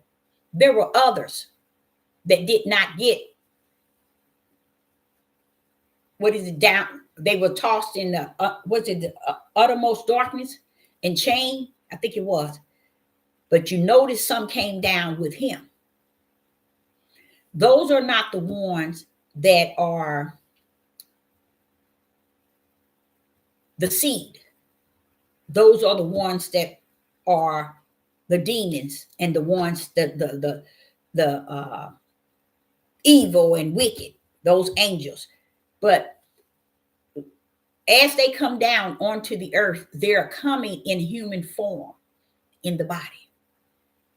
Okay? With the breath of Yah, with the spirit and image of Yah. Okay? But their spirit take on Satan's spirit. You see? Why? Because when they get down here, they have to have the breath of life. Just like Adam and Eve. They took on Satan's seed. But they had to have the breath of life. Cain had to have the breath of life. But they take on Satan's seed. Why? Because they always wonder what he was doing and why they fellow angels were kicked out to the uttermost darkness. And Satan was tossed out like a lightning or whatever. Okay? So they wonder about that. They wonder about that even to today. So they are being born, many, doing what? Cleaning it out. That's why we have to have a new heaven. That's why. Because once that new heaven, which has already been prepared, it was cleaned out of those who thought to follow Lucifer and those who desired not to follow him. He cleaned it out. That's why he already knows who's who and what's what. And he put us back where we belong in the Lamb Book of Life, because we came not taking the side of Satan, but taking the side of who Yah stand for. But he yet put us down here on the earth where he let Satan have like a dominion to deceive the whole world. Then here we go. We got Satan seed and we got Yah seed, but they came from the heavens. And that's how he got kicked out. That's how it was about power. He wanted to rule and take over. He wanted to have the dominion. And you all might not believe this. When the United Snakes claimed that they had found America, and not, who was it? Christopher Columbus. And you see today, they still have not corrected that, knowing that he didn't. Because you all, it's the ideal of power. You notice they just celebrated Thanksgiving. They're thankful that they killed, destroyed, ruined women, children, and men, and took dominion over their land. See? It's about power. Same thing. Let's look at us. We're over here, but it's about what? Keeping us in power, in their power and in their control. Exactly. That's what they want. That's all they want, is to be able to keep us. I learned something, and I know y'all might say this, and I learned this here about a couple of years ago. As long as you do what they tell you to do, you don't say nothing about or say nothing against them, they fine with you. But the moment you question what they say, or you don't agree with it, or you don't go along with it, they can't live with that, y'all, because it's about power. It's all about power. Let me tell you one thing. When you get up in Revelation, all of these false prophets, antichrist, beasts, they all coming in the name of what? Power. It don't have anything to do with money. They just got us screwed up that everything is about money. No, it's power. Power is greater than money. Power is greater than money. Because if you have the power, you can control everybody's money. The way they got us thinking, it's money. They got us living, it's money. And that's why people are so selfish, self-motivated, self-ego, and because they think that, oh, I got something that you don't. And everybody is so high on the hog with greed because they think it's all about money. I see everything on YouTube is always about money. They trying to do this. They taking money from us and we paying taxes. Yes, they taking everything from you to keep you powerless, to keep you controlled. See, as long as you don't have what you need to do what you need to do, they still got control over you. So when you finish thinking that it's money, guess what it is? It's power. It's power. And that's something I noticed about the United Snakes. Everything they did was in the name of power. They wanted to always stay on the top. You see what I'm saying?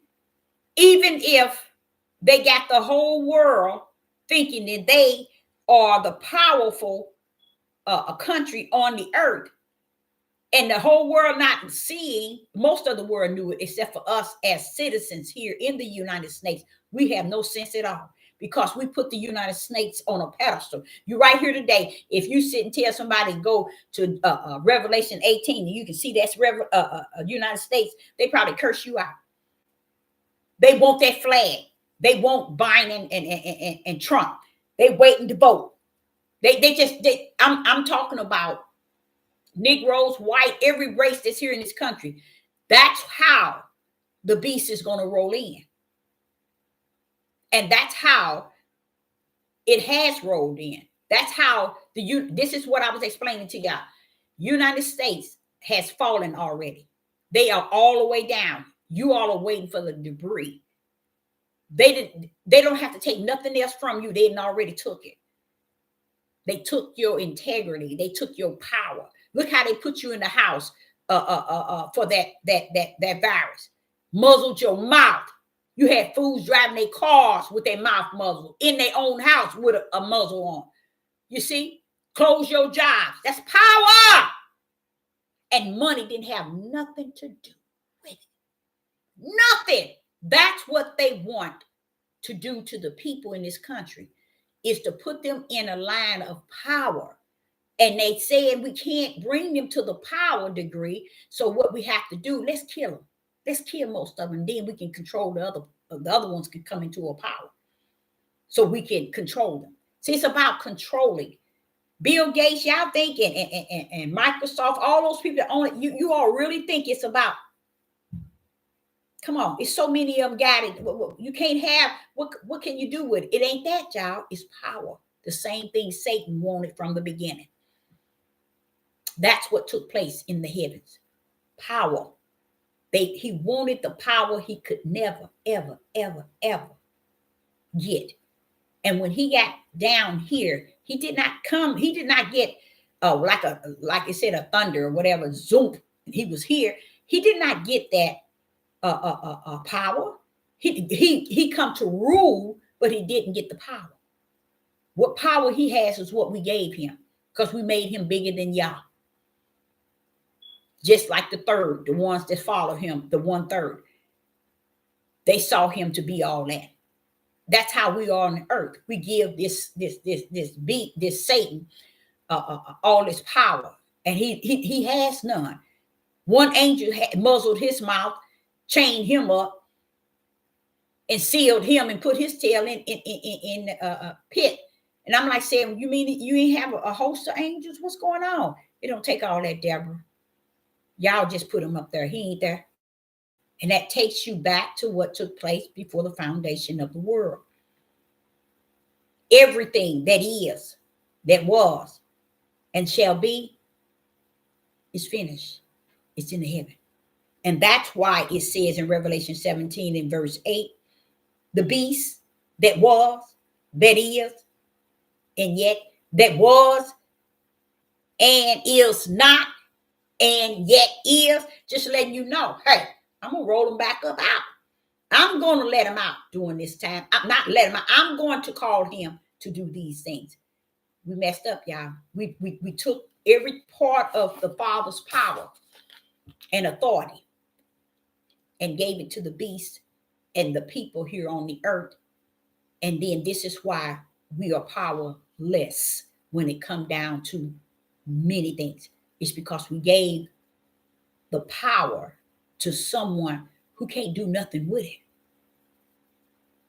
We made him think he's all that and all this, and we pretty much bow down to him instead of seeking the one that holds all power, which is the Most High Yah. Now, do we have any questions in the live chat? If you have any questions, you can pull forth with it. But I will say that that's pretty much it. I would have done it like I did before, but the Father said that They can't see unless he suffered them to see. They can't hear unless he suffered them to hear. So this is a thing that spiritual has to be given by the Father.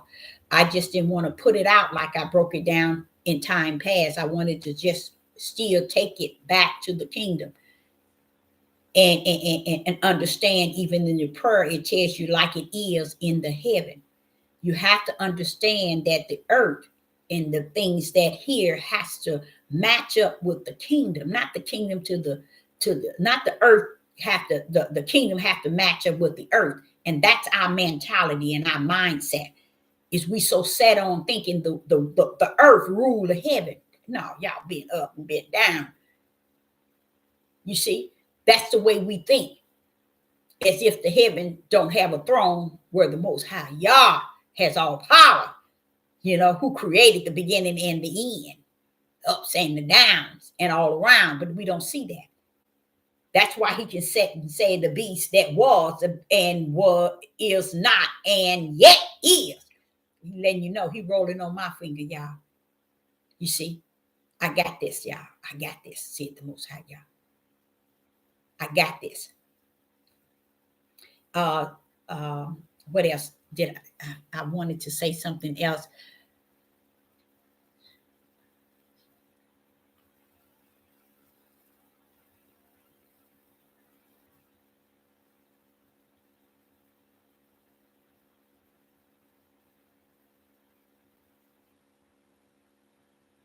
Yep. And they taught us a lot of lies in the school system.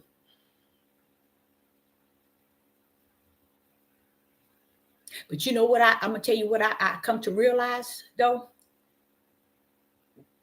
The same lies that they taught us, they still teaching.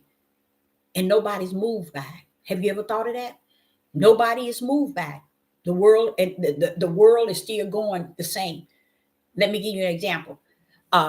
Let's say that we are the true Israelites and the tribe of Judah. You would never know it the way we conduct ourselves. You see what I'm saying?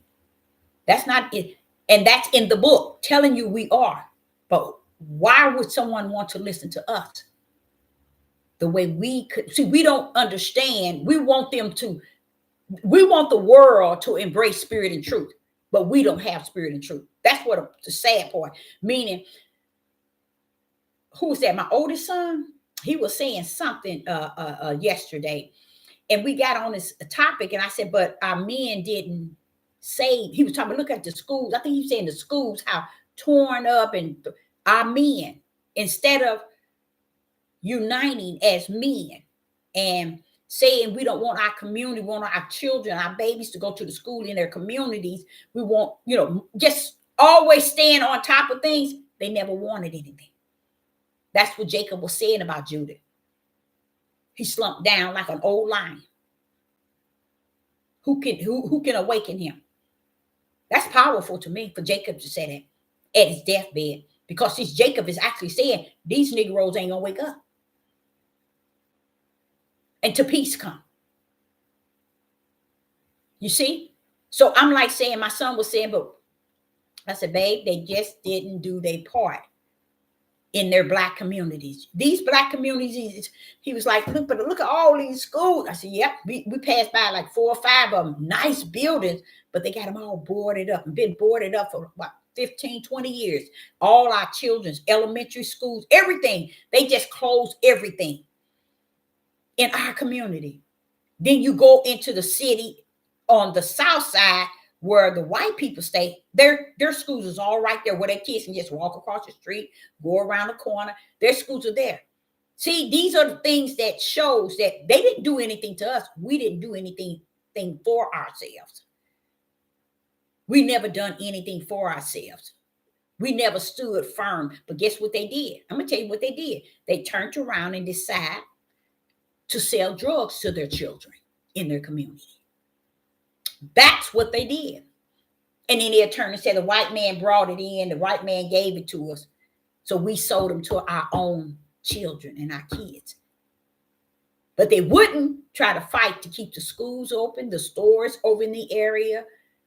I remember when I was coming up, we had after school camp. Like when we leave school, we can go up to this one place, and then it's a building where we learn craft, we bowl, we do things after school, we do our homework. That stuff it's gone. And that's what's years ago. What happened? Somebody dropped the ball and still walking around here talking about, I'm a leader, I'm a king, I'm a ruler.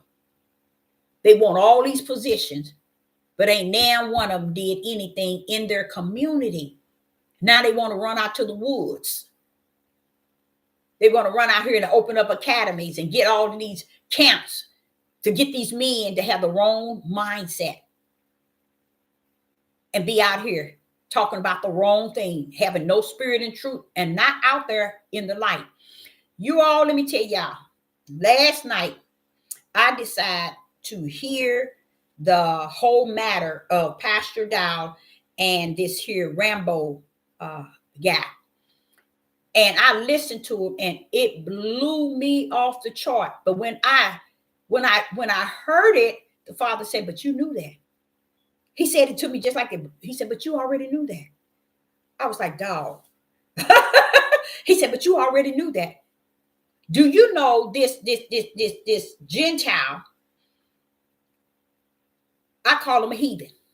Pastor Dow called him brother, we brothers, we. And I sit there and said, if that's not that Uncle Tom, that's how would I call it Uncle Tom, but it's you know how when black men, yes sir to white men, I have an issue with that. Always did. I never liked it that. And I called a couple of them out, and they didn't disrespect me. They just went away shamed. Because when Sister Deborah started talking, I guess they said I look so mean that when they hear my voice and hear what I say, it's so powerful. And then I look mean too. I ain't going up against that. You know, I'm assuming, because I had to do that several jobs I was on. But what they doing is, when I heard him and this man, and I listened to the whole thing, I said, Father, that man trapped him so deep down in basic stuff, he had to correct Dawes. The white man correct I call him a heathen. Correct Dawes 3 times. Dawes wouldn't even go after the man regarding the fake Jews and him being the Jew. He never did. Never opened his mouth. But yet you're talking about going up to worship in Israel. How are you going to talk about that? Why didn't you tell him, no, we're not going up because we are Israel? He never told the man that. That showed me that that's a straight up Uncle Tom. I knew it. I just couldn't figure it out, because that's why he bashed black women so. You see? And he get more and more Europeans in his camp. And I like that, because those are the ones that's going to send him selling. I love it. I love it, because I already seen it in the wilderness, the fall. When he think he's so high, oh, he gonna fall. Because the multitude, and what got me was, let me tell you what he said. He went to saying, no, we ain't gonna have to go up to the New Jerusalem coming down. He's bringing the New Jerusalem down. And then when he bring the New Jerusalem down, everybody's gonna come to worship at the New Jerusalem. That's what he said, y'all. He's running his loud mouth. Everybody's gonna come, and all different nations, they're gonna come to worship at the New Jerusalem. And that white man, he sat there, he laughed, he said, this is what he did. No, because he went too far. He went too far with something that was not true. And I'm like saying, you mean he had to call him out like that? He did this year. And Pastor Tom got all looking all stupid. And I'm saying, listen to you. The man had to break it down. And the man was right. He wasn't lying. He had to shut him down because he was wrong. What he was saying is a lie. It wasn't true. That shows you, how are you leading the mass of these, how about that, brick-headed men? How could you lead them? These brick-headed men, and didn't even understand that the New Jerusalem is not coming down here. It's first have to take the people to the promised land. He telling this European that we all going to the promised land. Even the Gentiles, in a sense, the heathens.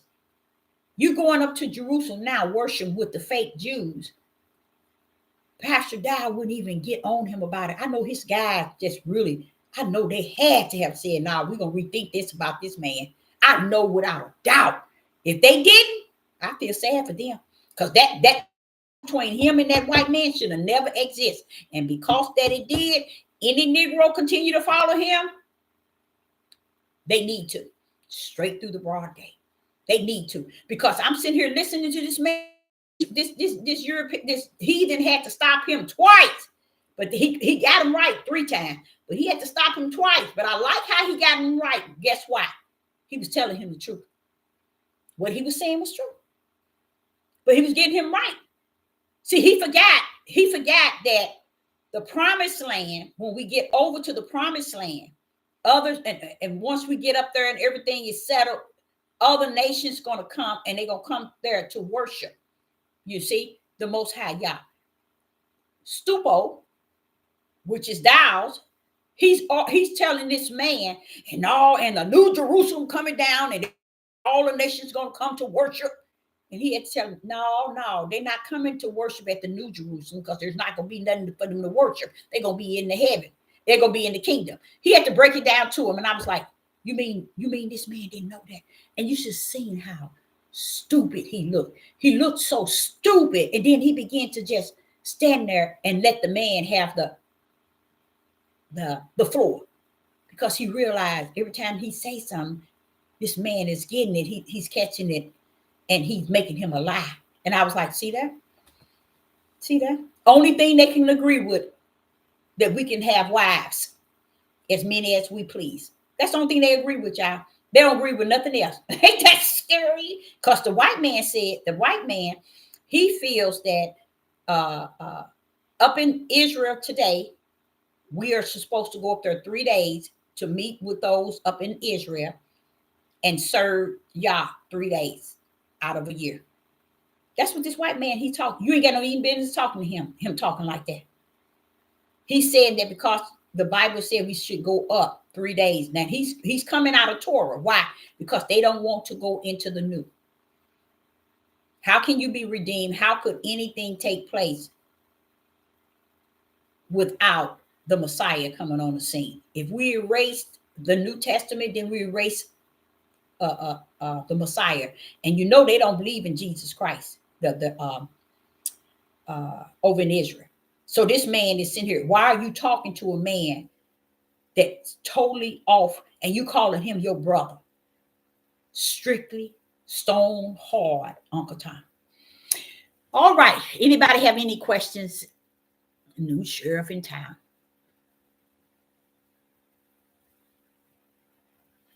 Yep. But what do we do now, since we know that it's this way? Do we make a difference in others' lives, or do we just sit on a bench and wait till Yah pull up? What should we do?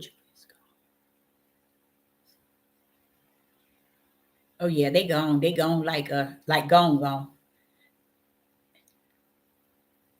And when he was telling me today, you ain't notice it. I said, no, I sure don't. I sure didn't. I noticed it that it's happening. All kind of things are happening, but I never gave it a thought. And that's what he's doing. He letting the ones that's shining in the dark. If y'all understand what I mean by shining in the dark, he's letting them get all their little glory now. No, he ain't letting them get all their glory. He's getting ready to reveal them right in front of the whole world. And they doing it too. I said, Father, you're already doing it. He said, that's what I told them that I would.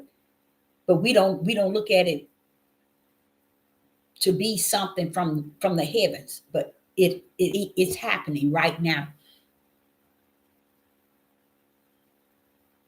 Yep.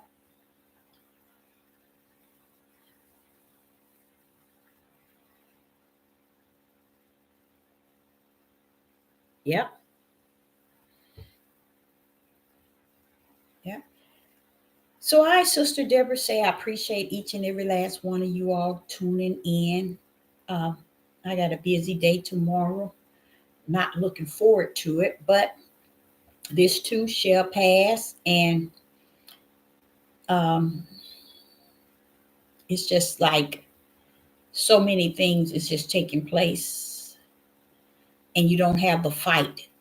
It's like the fight is not in you because you know that either y'all gonna show up and show out on your behalf, or you just it's just going to fall in the hands of the wicked. So it's like it's like a holding time period, feels like, and it is a holding time period. Um, and I think it's something strange is going to happen. I really do. Even though the people are talking about the ships and all of that, I think we're going to get out of here sooner than we think. I really do.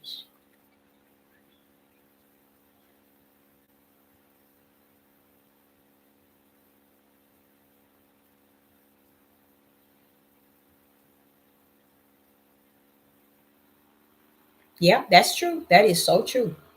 Or be a witness. Yep. Hmm. That is so true.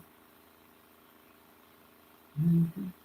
That is so true. It's just that when you seeing a lot of things and you seeing it and you wonder, I'm seeing it as if it's no change. It's just it is what it is, like that. And then you wonder. Mm. So it's almost like now you just have to look forward to when he comes.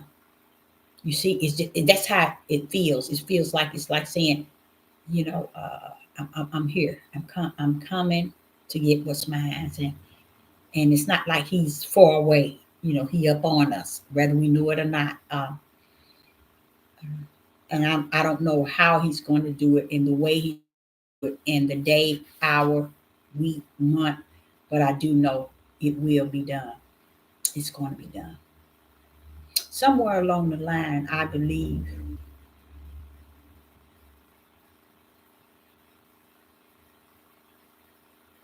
Mm, that's going to be some journey. I put it like that. Yep, it is. It's over because it'll keep us from fighting, trying to make it be something that it's not going to be. That's even a good feeling about being over. You don't have to sit here and try to be the way every new person coming up saying you got to do this, you got to do this, you got to be this, you got to go like this, you got to, what I'm saying? And to just look at it as it is, you can say, that's it. You know, that's it. It's over. Y'all just clowning. Go on over there and clown. Since you think you still got time.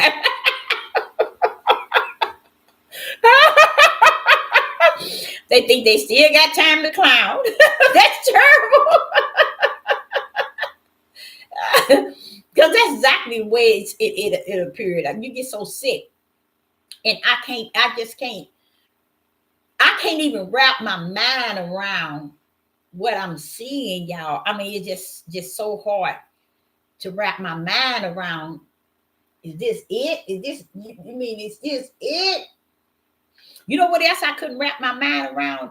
When they foreclosed on them people's houses, foreclosed on them people's houses all over the United States. You remember we was talking about the Social Security card and all of that? That was also connected as to take the people's houses and sell them over to who already had bought the United Snakes. So because see, a lot of people don't understand United Snakes were sold out. So they had to uh put up some earnest money And how they did it is used to people's property. Like they use your social security number. I'm gonna get in trouble, ain't I? I'm gonna get in trouble. So that's what they because the foreclosed. I said, Father, how is he gonna take people's houses like that? Oh, what I thought it was only in at that time I was staying in Georgia. I thought it was only in Georgia. It blew my mind when it was all over the United States. How y'all gonna take these people's property? And my two sisters, it's always the ones that's I think is conniving. But those two, I'm telling you, they were sitting around trying to figure out a way my mother can keep her house. And I'm like, Mama keeping her house? But see, I always thought my dad had that insurance. If anything happened to him, my mother's automatically paid off. So when my sister and them was trying to get the program, they was trying to offer people to so they could stay in their houses and so on and so on. The lady told my sister and them, why are y'all trying to get something to try to keep your mother's house? Your mother's house is paid off. See, my mother's house was paid off.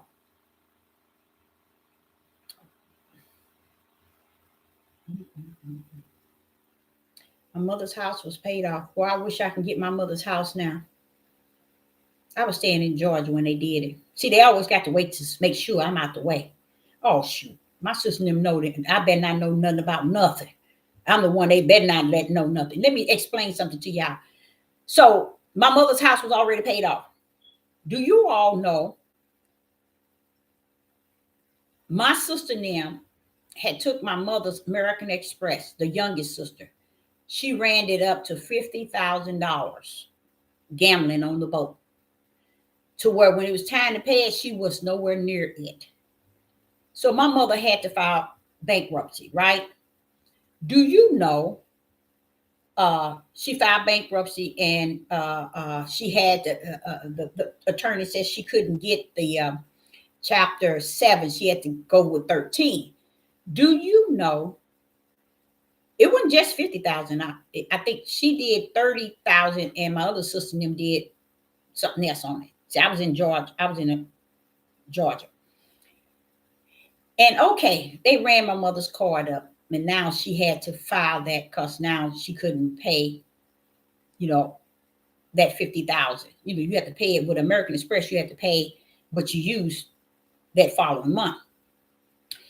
And do you know they sold my mother's house for 48, 46 or 40, 46 or $48,000? After 2 years, she had been paying on her bankruptcy. They decide, there's two sisters. Let's sell mama, sell your house.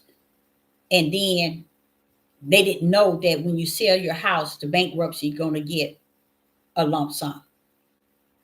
So she sold a house for 46 or 48 and 46,000, y'all. 46,000. A 7.5, almost 8-bedroom house, 3 levels. 46, either 46 or 48. Probably might not even be that much. $1,000. So when she had to give the bankruptcy, then she had to go stay with my sister. That was their plan. Just so they can get a little pocket money. And I remember this man in Georgia said, no, they didn't, Deborah. I showed him online. He said, oh, no, they didn't. No, they didn't. I was thinking that he was going to try to, because he bought property. But he just couldn't believe that they did that. You see what I'm saying? This is when parents take to certain children. They put their heavy trust in them to where they just believe everything they say.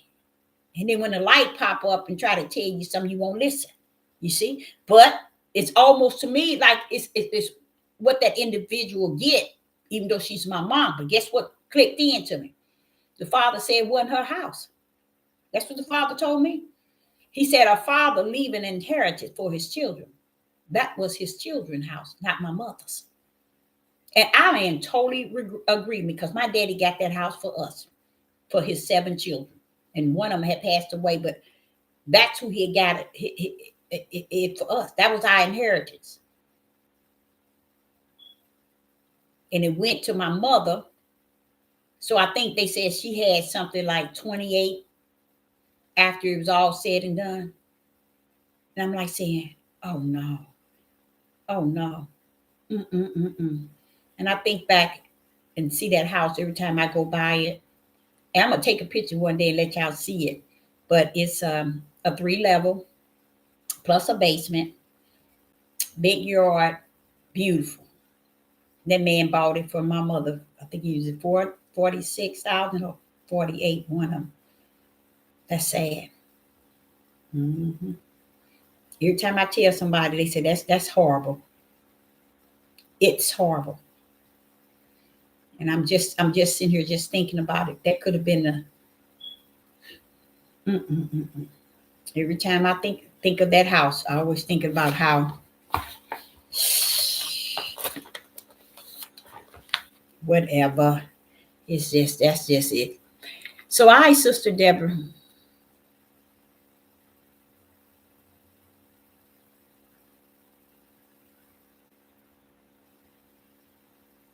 You know what? I think the women are at a stand. I think the way the Father has orchestrated it, I believe that there our women will fall.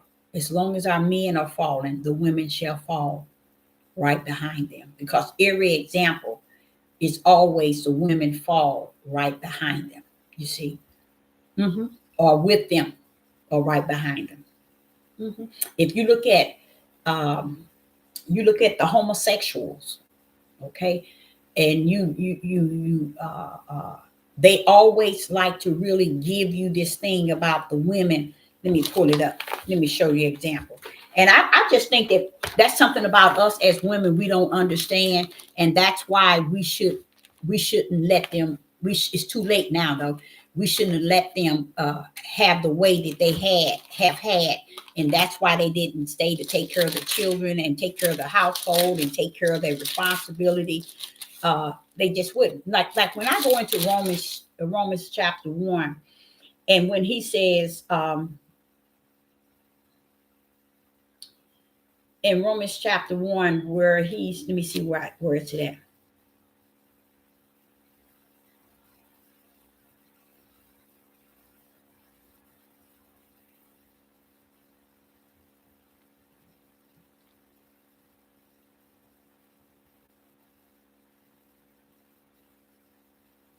Okay, in Romans chapter 1 and verse 26, it says, for this cause Yah gave them up unto a veil of affections.